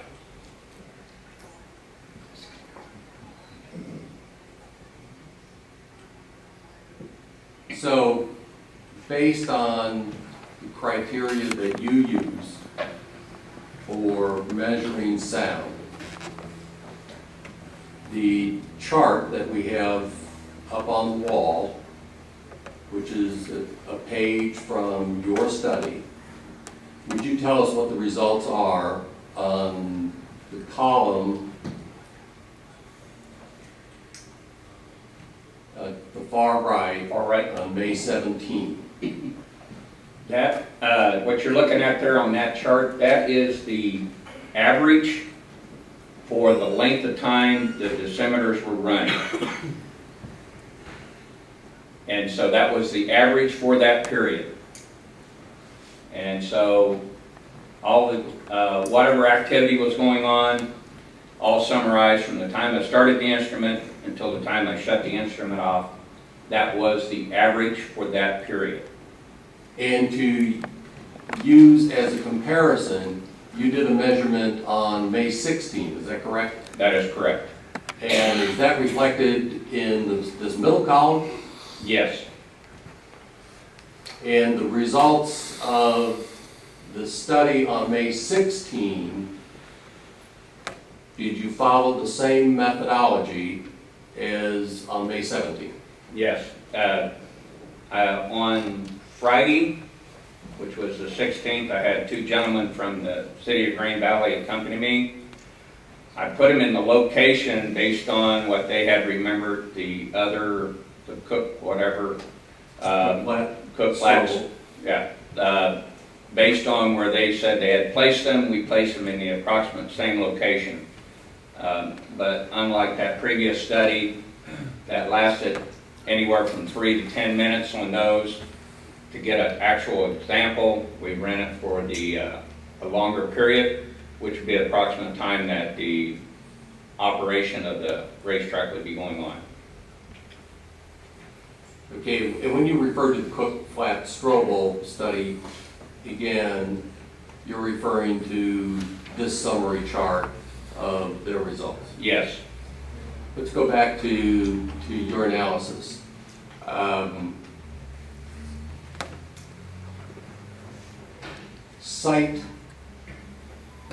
Site number 3 is the top one. That's at the north property line. Yes. And the result is listed here at 65.2 decibel. Yes. Okay. Explain why this is identified at 65.2, but your conclusion is that they're in compliance. To keep things fair, for those who routinely look at the analysis, they look at the timeline that you did as the average of the testing period. You would then project that out to the full 8 hours, and projecting it out over to the full 8 hours, that's where it would drop down to the 60.1. So moving on to site 2, your analysis shows that that's 60 decibels, is that correct? Yes. Site 1 is at 60 decibels, and site 1 is on the west property line? Yes. And finally, site 4 on the east property line is at 64.1 decibels. Yes.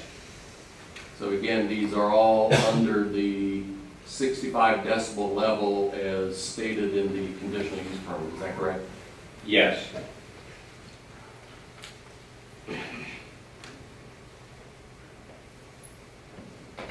In your professional opinion, based upon the study that you performed, what conclusion did you arrive at? Well, based on the fact that it was at 65, that they were at or below 65, it would be in compliance, the Speedway.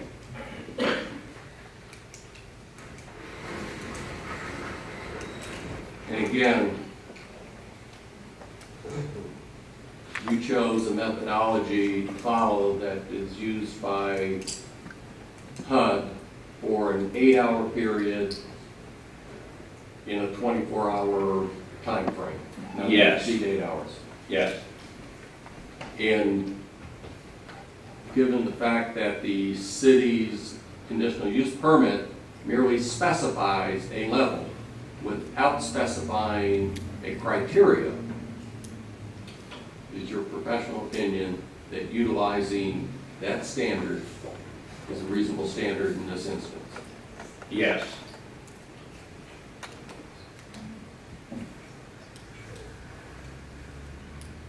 Mr. Mayor? So that's a summary. No further questions. Yeah, Mr. Cook.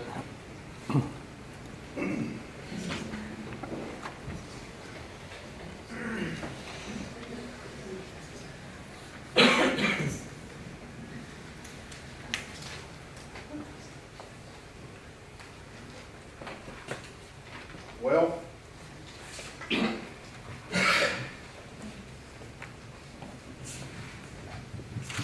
you brought a lot of facts and figures, and you brought common sense with you today, didn't you?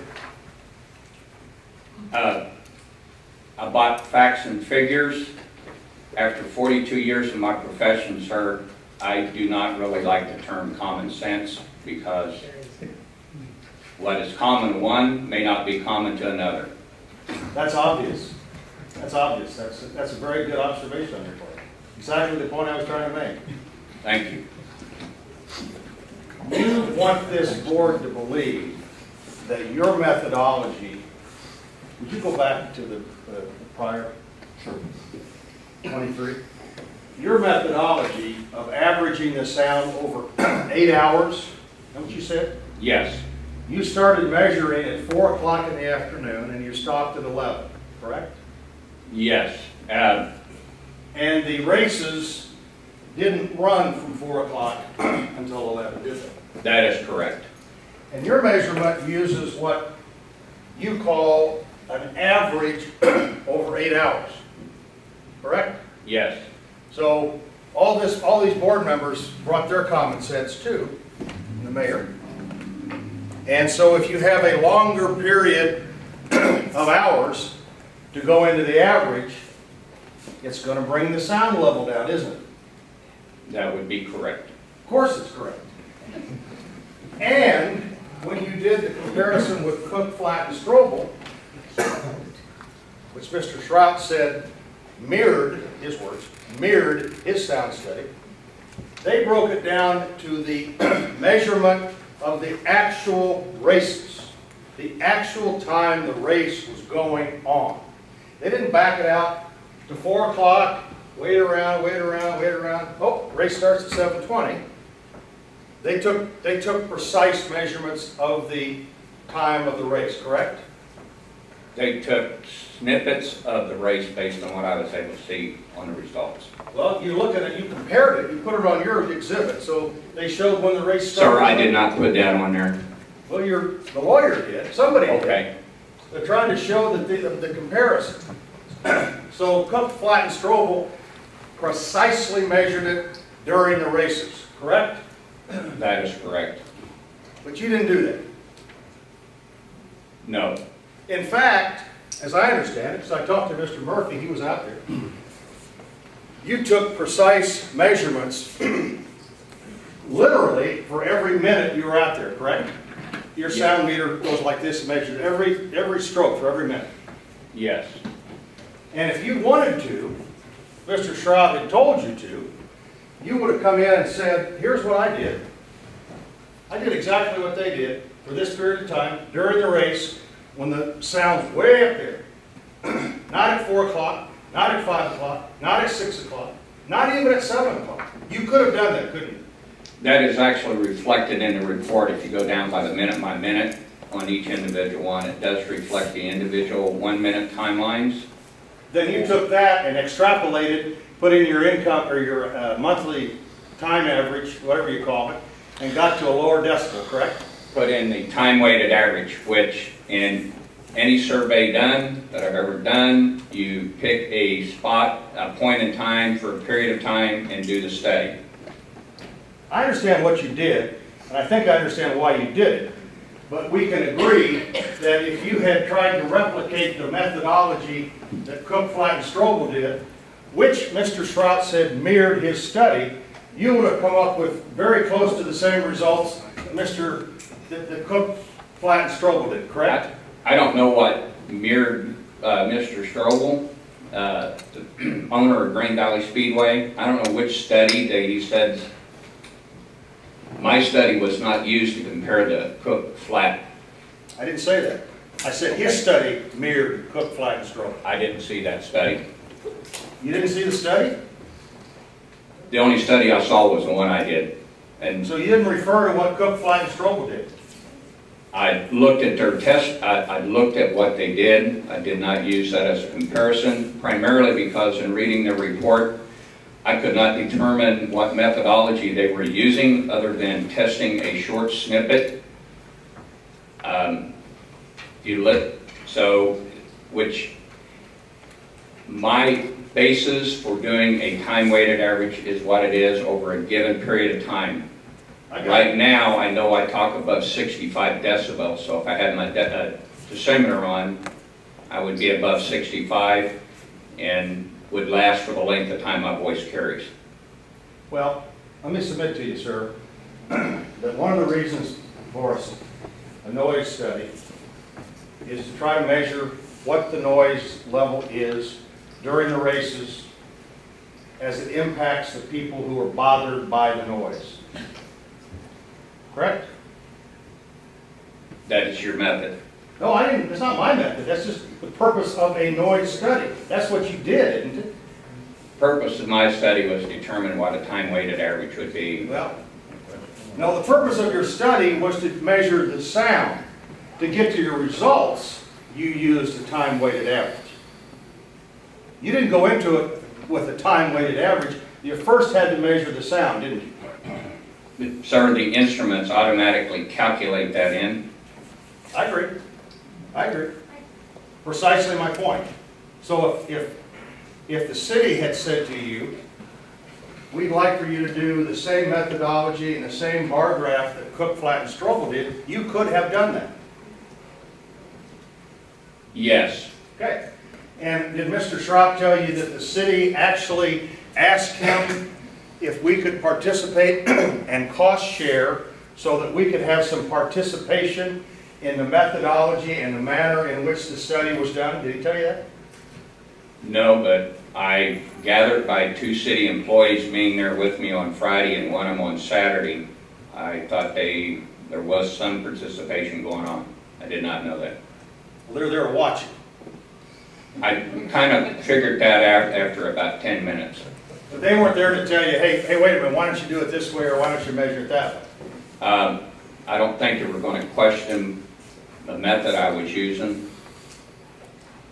Well, whether or not they did or not, that's not the point. The point is, did you know Mr. Strout? We had offered to cost share this with him so we could have some input into the methodology and the way it was measured, and he wouldn't allow it? I did not know that. Let's talk about the study itself. When were you first commissioned to do it? I probably was contacted by him on first part of May. 2014? Yes. And when did you actually, the first work you did on the study was May 16 when you went out and took the measurements when there weren't any races going? Actually, I was out there a few days earlier than that to walk around the area and also to look at the previous report from the Cook, Flat, and Strobel. Okay. I glanced through that, basically trying to determine where they had placed the instruments. Okay. But we can agree that the only measurements you took were May 16, May 17. That is correct. Okay. And so May 17 was a Saturday? Saturday. Saturday. And when you completed taking the tests and you prepared your report, when did you provide the report to Mr. Schropp? Because of my travels, I took the report out. I was thinking I took it out on the 9th of June. It could have been the 10th of June. But I attempted at one time to email it, but the location I was out of my travels that week, internet was pretty bad and cell phone reception was even worse. I work in some fairly isolated areas sometimes. Did you give Mr. Schropp the report before or after you went on vacation? Or went out of town, wherever you went? I gave him the report when I got back into town. Did you give him a draft report for him to comment? No, Did you bring your file with you tonight with your notes and your correspondence? I was not asked to bring notes. I didn't think you were. Did Mr. Schrock tell you that he wanted you to do this study to come up with a decibel level less than 65? No, he did not. How much did he pay you for the study? I don't know if I need to divulge yet. Well, I think you do. Okay? I Did he pay charged. you? Huh? Did he pay you? Yes, he did. How much did he pay you? $1,900. When did he pay you? Before or after you got the results? As with all my clients, I get paid upon handing in the report. Did you do any amendments or changes or revisions to the study? No. Nothing further. Mr. Mark? Just a quick follow-up. Again, with respect to the city's conditional use permit, requirement is 65 decibels, correct? Yes. No further clarification, explanation, or anything with respect to how one is to determine whether or not you are at or above or below 65 decibels. That's correct. No further questions. So that this board understands precisely what we're talking about. I didn't see anything in your report that said you couldn't measure the sound at the property line. You can do that, can't you? Based on where I was told to do the measurements, I gathered that was the property line. Okay, I'm going to agree that. So it's possible for you to go out and measure the sound at the property line, correct? Yes. The challenge that you've presented is once you measure the sound at the property line, which is what's required under the conditional use permit, which requires, and I quote from section 400.240A1Y, 1C, sound amplification system or any other noise caused by the operation shall not exceed 65 decibels as measured at the property line, period. Correct? I have not. If that, can I read it? Well, sure, it's in evidence. I'm certain that Mr. Shroud or his lawyer would have given you the code which established the parameters so that you would know what you were doing, wouldn't they? The code did not, in here, it does not tell you 65, as I said up there in that very first thing, 65 does not clearly state what is meant by 65. It is an instant or an average for a period. If it's instant, it's broken all the time for everybody. Well, we're talking about a business operated by Mr. Shroud with the condition. It broke on the day. Sir, I didn't ever interrupt you. I apologize. We're talking about one business under a conditional use permit that says 65 decibels that's been in effect since 2003. Okay. Did Mr. Shroud ever tell you, hey, you know, I've been bothered by this measurement standard, and I don't think you can measure it the way the ordinance says, and that 65 just didn't sound right. Did he ever tell you that? No. I didn't think so. Thank you. Mr. Mayor, another question, please. You've heard a lot of talk now about when's the appropriate time to measure, right? Yes. And we've heard some discussion that it should only be during the time of the racing event. I think we've already established that the conditional use permit specifies that the sound is to be determined based upon the time of operation of the racetrack. Operation could be opening, could be trucks arriving, delivery trucks arriving, could be fans coming in and out of the stadium. Is that correct? Yes. Thank you. Okay. Board have any questions? I have a couple. You said you've done this for 42 years, am I correct? I'm in my 42nd year of doing my line of work, yes. Okay. And I'm sure you have some certifications and stuff involved in sound engineering and stuff, correct? Yes. Can you list those for us? Or? My certifications, Yeah. I got a degree in industrial hygiene, which that there is, I've also have attended, I don't know, hundreds of hours of training over the periods of years. Have been for the last 22 years, been out of the Navy, a lead instructor at the OSHA Training Center here in town, or in the Kansas City area, I should say. And I do a lot with their environmental regulations. You said you've done probably thousands of sound studies for different places, over 1,000. Over 1,000 between the Navy, my 21 years that I did it in the Navy, and the 22 years since I've been out. Okay. Have you ever done one on a racetrack before this one? On an actual racetrack, I've done a couple where racetracks were proposed at. So I never was called back to do the study once the racetrack opened up. Okay. Have you ever done any before regarding like a city and a possible revocation of a permit where there's been sound issues? Yes. In the state of Missouri, done one which is now Interstate 49 down by Butler, Missouri, when there was the installation of a talk about putting in, which they have put in these Walmart Super Center. They wanted to know what the impact study on that would be. I also was asked to do the study when they expanded out the Highway 7 from Blue Springs down to Coburn Road. Okay. And those were both 24-hour studies. Okay. One more question. Do you have any idea how long, all the state federal government, that sounds like EPA and all of them kind of together, how long the standard you use has been, what's been used by the federal government? Any idea how long that's been the standard? The ones that the EPA initially published something in the early 70s. If you give me a moment, I can actually give you the date. Yeah.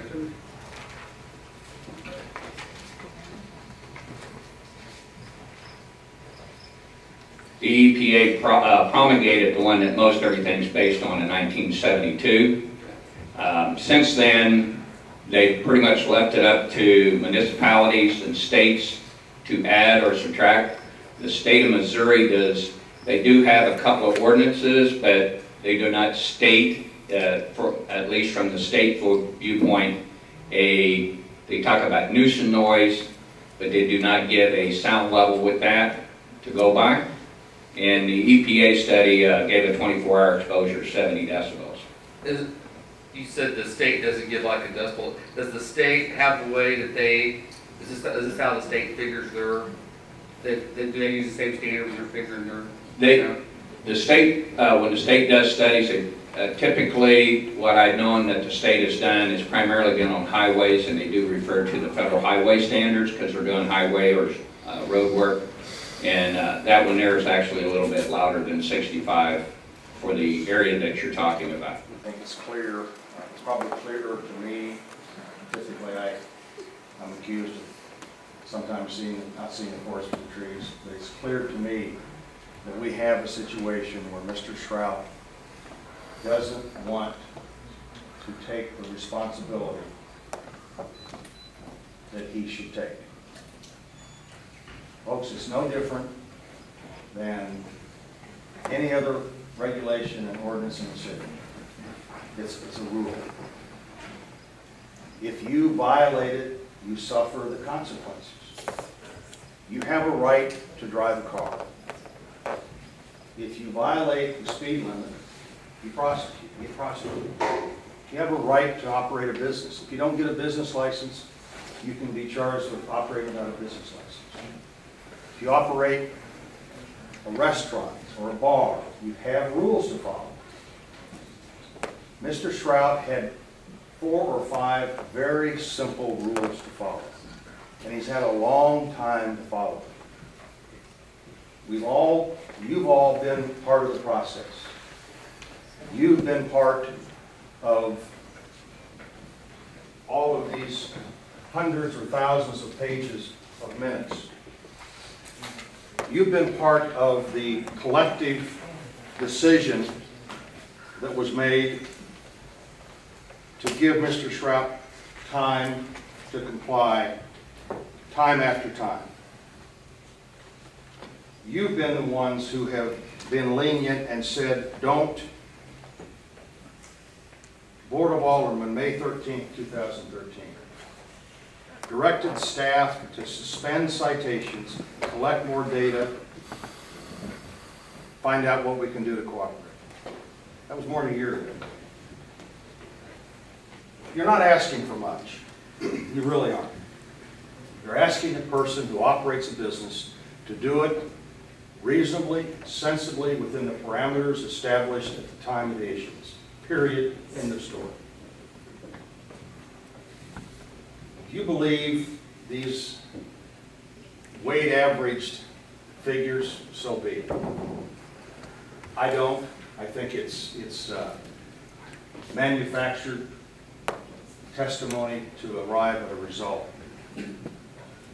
But even if you believe that, which I don't think, you have to look at all the other things that Mr. Schrapp was required to do and didn't do. How many times did you give him the opportunity to correct his misdeeds? How many times did you say, all right, we'll continue to talk. We'll continue to say what we can do. How many times did he come in here before you? You saw the minutes. I didn't make them up. Brian didn't make them up. He came in here and said, I'll get you a sound study. I'll do a sound study. Oh, I can't find the sound study. I know I had a sound study. Well, never mind. My sound study mirrored your sound study. Then he comes in here tonight and he wants to blame the chief for not getting the fire plan.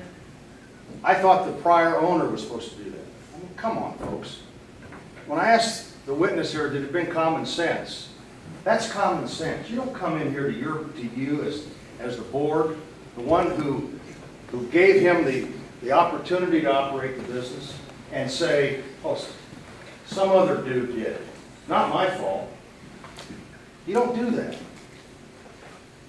You have to look at the permit as any other rule in this city. And what are we telling the citizens? What are we telling Mr. Schrapp? It's okay for you to come in here, thumb your nose at us, and blame you. It's your fault, you know. You didn't ask him. You didn't give him written notice. There's no requirement to give written notice. The only one who has to give written notice is Dennis Schrapp, Valley Speedway. And if you believe, like he believes, that he didn't know he was in violation, and that he didn't know he had time after time after time to correct, then I guess I missed the train. You have the obligation, and you remember what his lawyer said, by the way, when he started about preponderance of the evidence. He said that it was preponderance of the evidence. It's not preponderance. It's not clear and convincing. It's preponderance of the evidence. You've got two stacks of evidence here. Preponderance of the evidence is which is the greater. It's not clear and convincing. That's a higher standard. It's not beyond a reasonable doubt. That's way up there. Mr. Moore came up to you in opening and he said, well, you know, what you're doing is discretionary. You don't have to do that. There's no mandate on you to revoke his permit. Well, of course there isn't a mandate to revoke. But there is a mandate to you as board members and you as the mayor to enforce the ordinances of this city. And a conditional use permit is a privilege. It's not something you just take for granted. It's a privilege. And you have to respect it. And you have to respect you for what you've done for 8 years. And probably the last 4 when there's been an obvious, open problem with compliance. The mayor, with your concurrence, a year ago, May of 13, said, all right, we're going to suspend any enforcement. We're going to Give him another bite of the apple. He's going to bring in another sound study. Have you ever seen a sound study? Until this one, whatever this was. I'm not sure this is a sound study, but whatever it was, it's the first time you've seen one. It just kind of defies logic to me, because it is. When I told you this evening that it was simple, I think it's very simple. He didn't do what you told him to do. It isn't your fault. You don't have to, you're not a babysitter. He's a big boy. He can operate his business, but if he's going to do it the way you told him to do and the way he agreed to do. Because if you don't, how are we going, how are you, how am I, city prosecutor? How's anybody going to enforce anything in this city if Dennis Strout can come in here and say, well, I didn't do it because I thought the prior owner did it. I didn't do the sound study, well, I couldn't find it. Come on. That's not the way we run a city. That's not the way you run a city. So I'm suggesting to you that it is mandatory that you give this very serious consideration. I'm recommending to you that you revoke. I'm recommending to you you go back and deliberate and talk about the procedures with your fine counsel. And come back, and when you come back out here, I urge someone on this board to make a motion to revoke the conditional use permit because he has not complied with what he was supposed to do. Thank you. Mr. Mayor, members of the board, it's been a long evening, and thank you for your enduring all of this testimony. I have to admit, I'm not sure I was at the same hearing that my esteemed counsel was at, because I'm not sure I had the same conclusion that he's arrived at. I think, in fact, we haven't seen evidence this evening of my client blaming the city that it's the city's fault. What we've been saying repeatedly throughout this, that there is a proper procedure that should be followed. I mean, let's talk about common sense. There's a proper procedure and common sense that ought to be followed when you are taking away somebody's livelihood. And that common sense ought to be provide them with written notice that they're in violation. I mean, there's been a lot of talk, there's been a lot of discussion, but let's provide a written notice and let's say, Mr. Strout, you were in violation of blah, blah, blah, blah. You have 30 days to come into compliance. That's how most municipalities operate. And I would submit to you that that would be the appropriate way and procedure that you should follow. Now, with that said, I think we've provided evidence tonight through our testimony, through Mr. Strout and Mr. Leichtite, that Mr. Strout is in compliance. I have not heard any evidence necessarily that he's not in compliance. At some point, there could have been something that has been filed. There's been no testimony at all whether or not there's ever been anything on file. Our client has indicated they thought the prior owner filed a plan. Well, you know, if in fact the prior owner had filed a plan, that would have complied with the conditional use permit. So I think what we're really talking about here is again, we're talking about common sense. We're talking about, hey, when we're enforcing a revocation in this manner, which is a draconian movement, we ought to go out of our way to make sure that we are following proper procedure, to make sure that the property owner has full opportunity in which to cure any defects if in fact there is one. And I would submit to you that under Missouri law, and we have cases that we can provide to Mr. Capke, it's Gray versus White, it's a Missouri Act case at 26 Southwest 3rd, 806, that would suggest to you that a municipality seeking to revoke a conditional use permit has the burden of proving basis for the revocation of the permit. Furthermore, as a matter of public policy, the law favors the free and unrestricted use of property. Zoning ordinances, being in derogation of the common law property right, should, whenever ambiguous, i.e., whenever you plug a number in without providing detail on how that number is to be determined, should be construed strictly in favor of the property owner. Owners who have been issued conditional use permits have vested rights to continue business as long as they conform to the conditional use permit and cannot be subjected to new conditions due to changing conditions on nearby property. Furthermore, in the case of McDonald versus City of Brentwood, which is 66 Southwest 3rd 46, it's a MOAB case of 2001, a revocation of a conditional permit is a discretionary act. Zoning code does not require revocation. What we are asking for tonight is that we would respectfully request that you not revoke the permit. That instead, what you do is you go back, you deliberate, you come back out, and you direct the staff to negotiate with our client if you've got issues with respect to how these conditions are to be determined, and we try to resolve those issues. We've always been willing to try to resolve those issues. We don't feel like we've had a fair forum to go through that resolution process.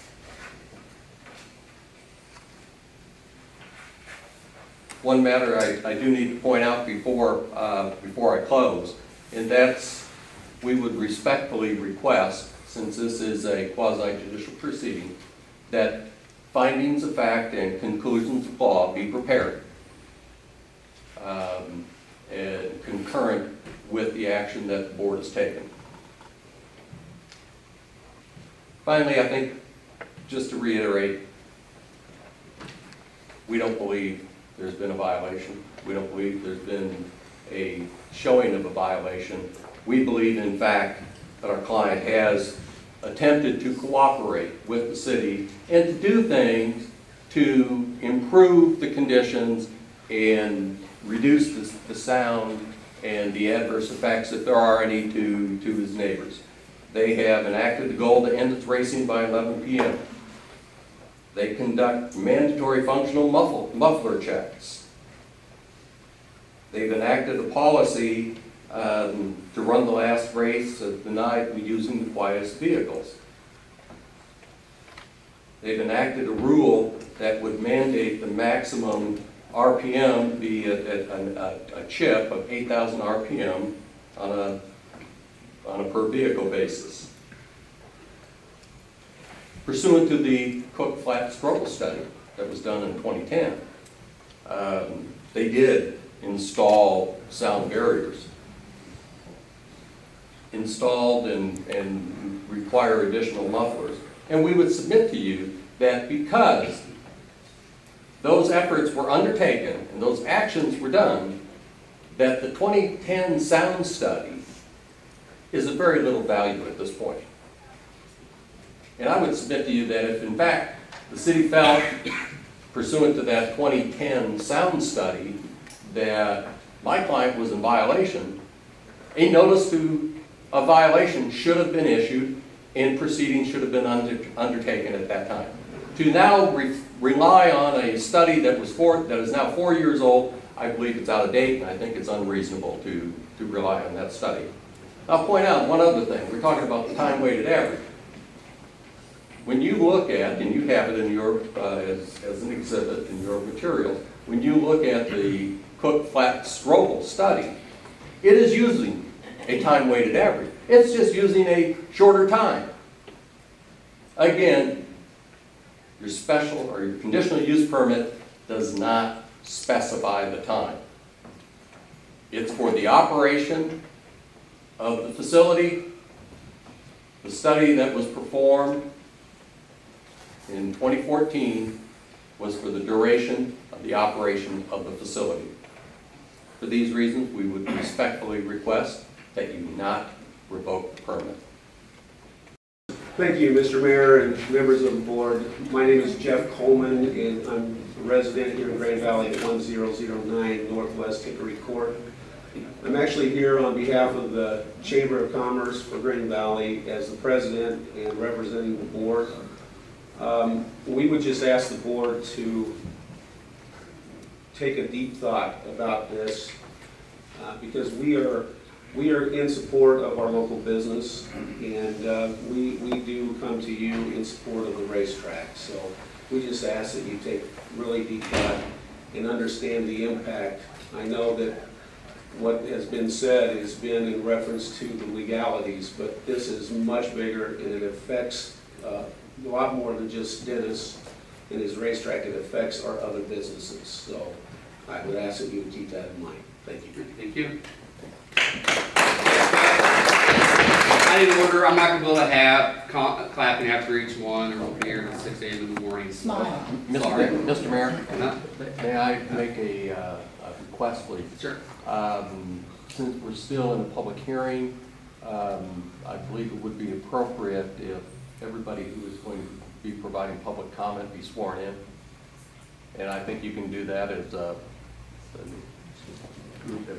group. That might be a good idea. Okay. All of those who intend to testify, would you please stand and raise your right hand so the court reporter can swear you in? Okay. Do you solemnly swear that the testimony you're about to give will be the truth, the whole truth, and nothing but the truth, so help you God? I do. All right. Thank you, Mr. Moore. I don't really need it. Nancy Taunton, 309 Front Street or 317 Front Street, whichever. I would like to say that we do know that Dennis has tried. I mean, he got to get a new water meter because he didn't know that the racetrack didn't have one. Hey, this is sad. I am sorry. There is so much being done with the people at that racetrack. I believe there was a gentleman that came from England, holy Toledo, to see the races. I want you to know we have donated $1,427, soon to be $500, to the food pantries servicing the people of this town. I want you to know we have had Santa Claus go with his elf, give 2 gifts to every resident, and gee, I bet you there's only been, I know the chief went to the nursing home because I hauled him there. I go every week, I take him treats. It doesn't come from the city, it comes from the racetrack and the neighbors can. I want you to know who helped send a little girl to Florida that won the opportunity. It wasn't anybody here. The school district couldn't do it because if you do for one, you got to do for the other. And I like that term because, Mr. Cook, you know what? We get special dispensation being when the city has things going on, the noise level doesn't comply. The band can play all it wants to, and it's early in the morning sometimes in the summer, but they don't have to comply. Now, if you're going to do it, let's do it. You said yourself, one rule is for everybody. We need to start getting one rule for everybody. And I'm sorry. Get out there and go to your businesses and ask them what some of them think. I'm not trying to be mean. Okay. Sorry, Nancy. Thank you. She gets my 2 minutes too. I'm sorry, Mr. Totten, that's not allowed. All right, but that's okay. I mean, cool. God bless the racetrack. My name's Brandon Schreier. I live at 1301 Cedar Lane in Green Valley. When this whole thing started off tonight, it's been said several times by your city attorney that this did not single out one particular business, one particular person. But the whole thing tonight's been about singling out one business. That permit falls under 4 different businesses out here, but we're only talking about one. There's been, you guys have cited violations such as no flood signs, but the city produced no evidence that those signs have not been there. When asked, under oath, they responded, I don't know if they've been out there, I don't know. Pictures have been put up of the signs that the signs are there. You know, other violations that have been pointed out, the noise, you know, it doesn't specify what the noise is and how it's to be interpreted. You know, you just can't go by one number. the city attorney tried to go after the guy that did the study about the time it was done in. But during that time, there's also things that work against the track. There was other races going on that night that was in the area, trains going through. That sound is all over the place, so, you know, even though it's in a block of time, there's other stuff that also raise it. If you took out all that other stuff during the time, the sound's probably actually lower than what it is. You know, I don't understand why we're here tonight either. The Citizen Advisory Board met almost a year ago, and it was none of them, they had the opportunity to revoke this permit then, and they all voted don't do it. They all said they need to go back and negotiate and work out something fair because they didn't want the track to leave the city. So I have no idea why we're here tonight, why it didn't go down that path. I feel like the Citizen Advisory Board, they represented the citizens of this city who clearly told them they wanted the track, and that's why they voted that way. We shouldn't be to this point tonight. We should be negotiating the permit and going on with it, not still rehashing it a year later. All right, thank you. Joe Burke, 227 Bar Road. I'm kind of, you know, as an observer listening to this, I'm really in a gray area. I feel like a big problem we got going on here is the city council is just as much as follows what's going on as any. I don't think the noise level, 65, where did you come up with that? I question that. I mean, you ride a motorcycle down here, and if, let's say, Bikers for Babies cruise through town, you're going to be over 100 or more. I agree with the train. I live up on top of the hill. I hear the band. I'm just on the track side. Thank you. Norm Combs, 1008 Southwest Foxtail Drive. When that track first opened about 10 years ago under Mr. Evinger, I was annoyed because even with my windows closed 2 miles up the hill, it sounded like a herd of bumblebees with a bullhorn. But this year I haven't heard of it. They've done something apparently to alleviate it, and I have no problem.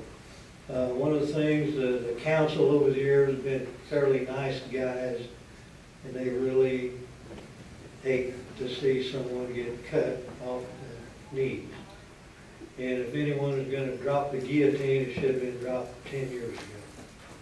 And to echo Nancy, the volunteers at the concession stand, and you can ask Mr. Lichtig and me, volunteers are very important. Mr. Lichtig and I have raised probably $100,000 in the last 10 or 12 years working concession stands. And you're talking an old guy at the Chiefs game on his feet for 8 hours. And down at the Independence Event Center, it's 6 hours. It's a little easier. It's really important these charity groups have a venue. And it's great to have it here in Green Valley. Thank you. Thank you. I'm Jim Blaine at Valley Laundry here in Green Valley. Like I know most of you, and the great thing about you guys is I always thought there was like a lot of intelligence in this room running this city. And I think it's about time that we might start to really kind of reconsider, step back, take a deep breath, and like reevaluate this thing. I think like the city just coming down and clamping down, bringing in the dozers, is not necessarily what I'm going to be proud of like when I leave this meeting. And I don't think like the city should settle for such a nonsensical type answer. I think we should really look back, look at the big picture. There's no rules or regulations that say you guys, and I think Mr. Cook will verify this, has to do this now.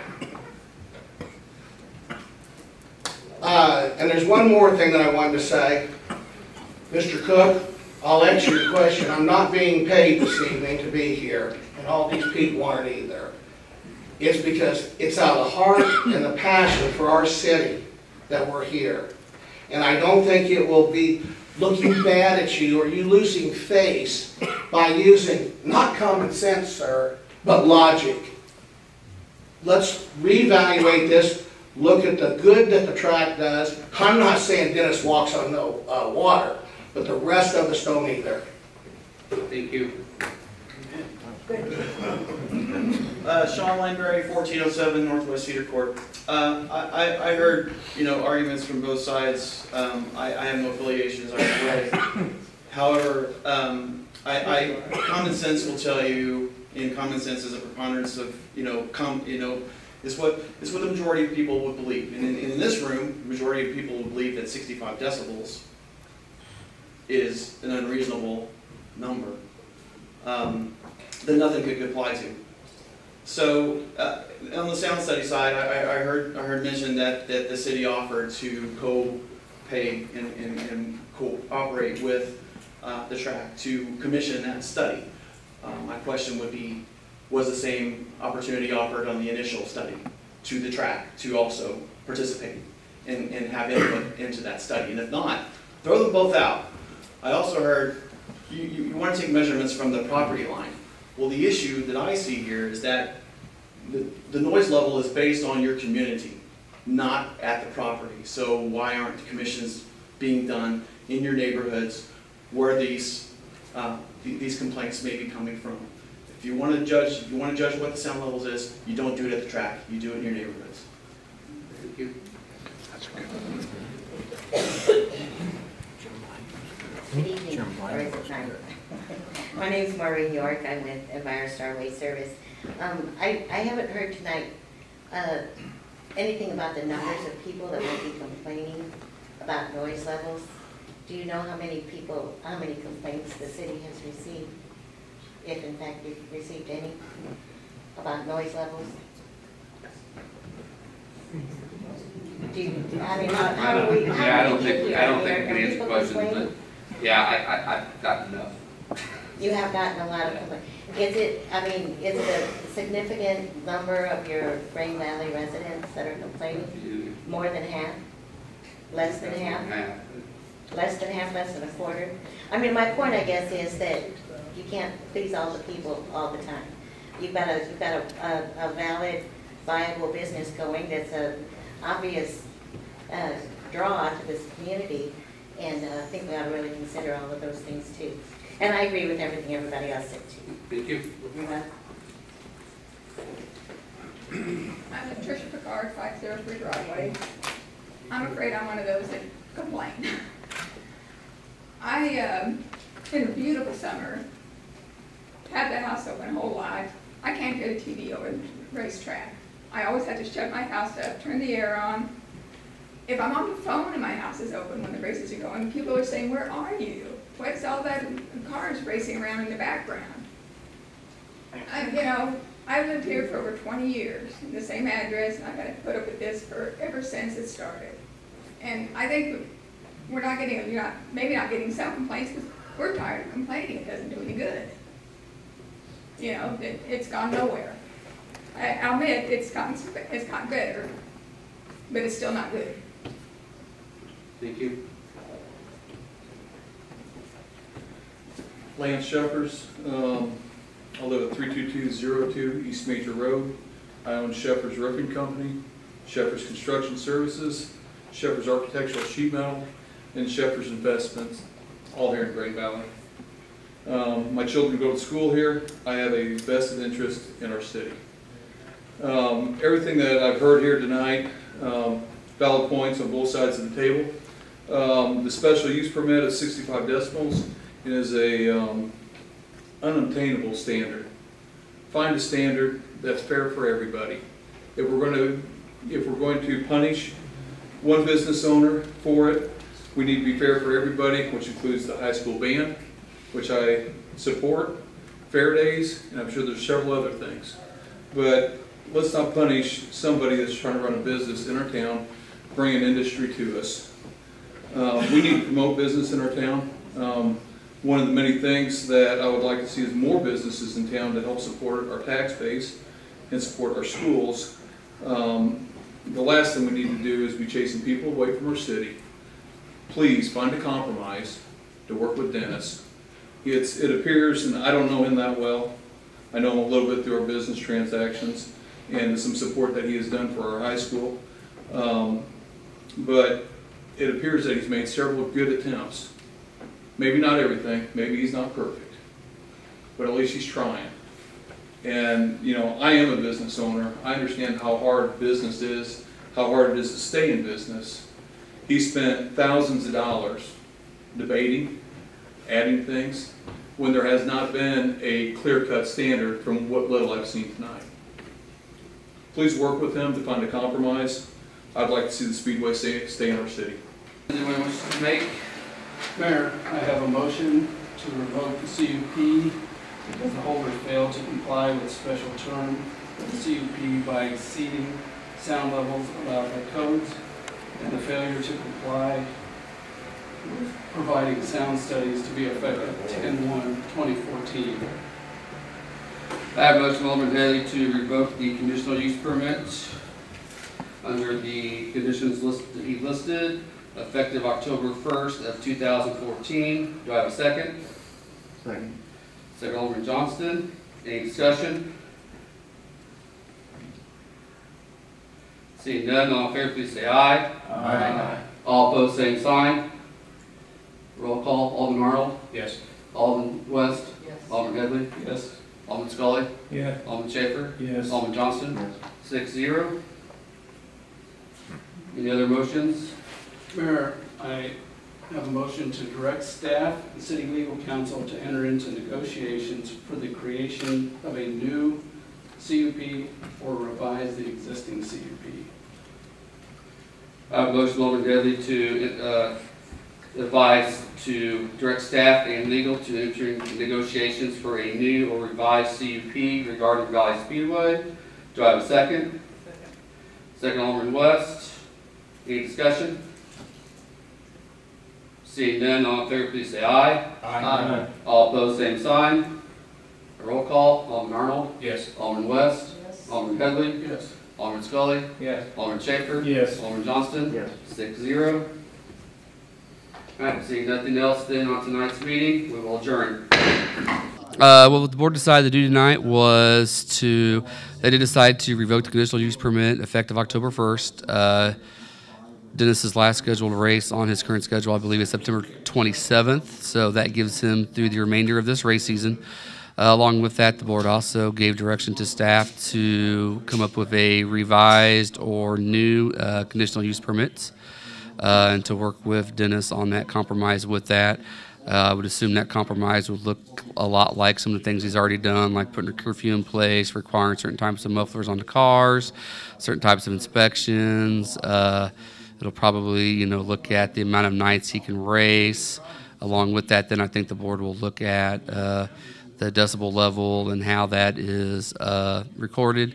Probably more specific in there, like, what method is used, be it the EPA method that was discussed tonight or another method. I think overall it'll just be a lot of tightening down the permits to where there's not questions about how many signs of this type need to be up or where they need to be, or how long of a time frame on the soundstage needs to be recorded in order to get the decibel level. It'll just be a lot of the things discussed tonight that the permit will be tightened down. So. Okay. Is there anything you think swayed the board tonight on what was? No, I don't think the board has ever wanted to shut the track down. I think the board has always wanted to come to a compromise on the track. I mean, I've said that every time I've been on the radio with you guys. I'm looking for a compromise, and that the board wants to see a compromise. And I think by kind of putting an end date to this permit, that it's going to force a compromise on both sides to get it done. And maybe that's what we need. Maybe we need a specific date because we haven't been able to see them to get together the last 5 years on it. So. Well, it came out exactly like I thought it would. I mean, there was no surprises for me of, what happened. They canceled the conditional use permit and then turned around and said, let's negotiate another one, but we can't meet the sound ordinance. So what's the point to try to negotiate another one? Because we already know the way they want to take the sound study, it won't meet it. So. Does that give you time to maybe work something out as far as coming up with something that the city could agree to as far as measuring the sound? Yes and no. Well, if they was going to come up with something to measure the sound, they would have done it tonight, I would assume. So, I mean, again, looks like to me it's pointless to travel down the road to negotiate a new conditional use permit because we can't meet it. We know we can't meet it because that's what they decided tonight, from their standpoint. So, I'll just have to talk to my attorney, and, you know, my gut feeling is let the courts decide if, you know, how to take the sound study. So, you know, I don't know. So right now, you just gotta wait and see what you're gonna decide to do moving forward? Correct, yeah. I think the way they cancel at the end of the year, you know, whenever the season's over. So I guess, you know, we'll finish out the season and then decide what we want to do.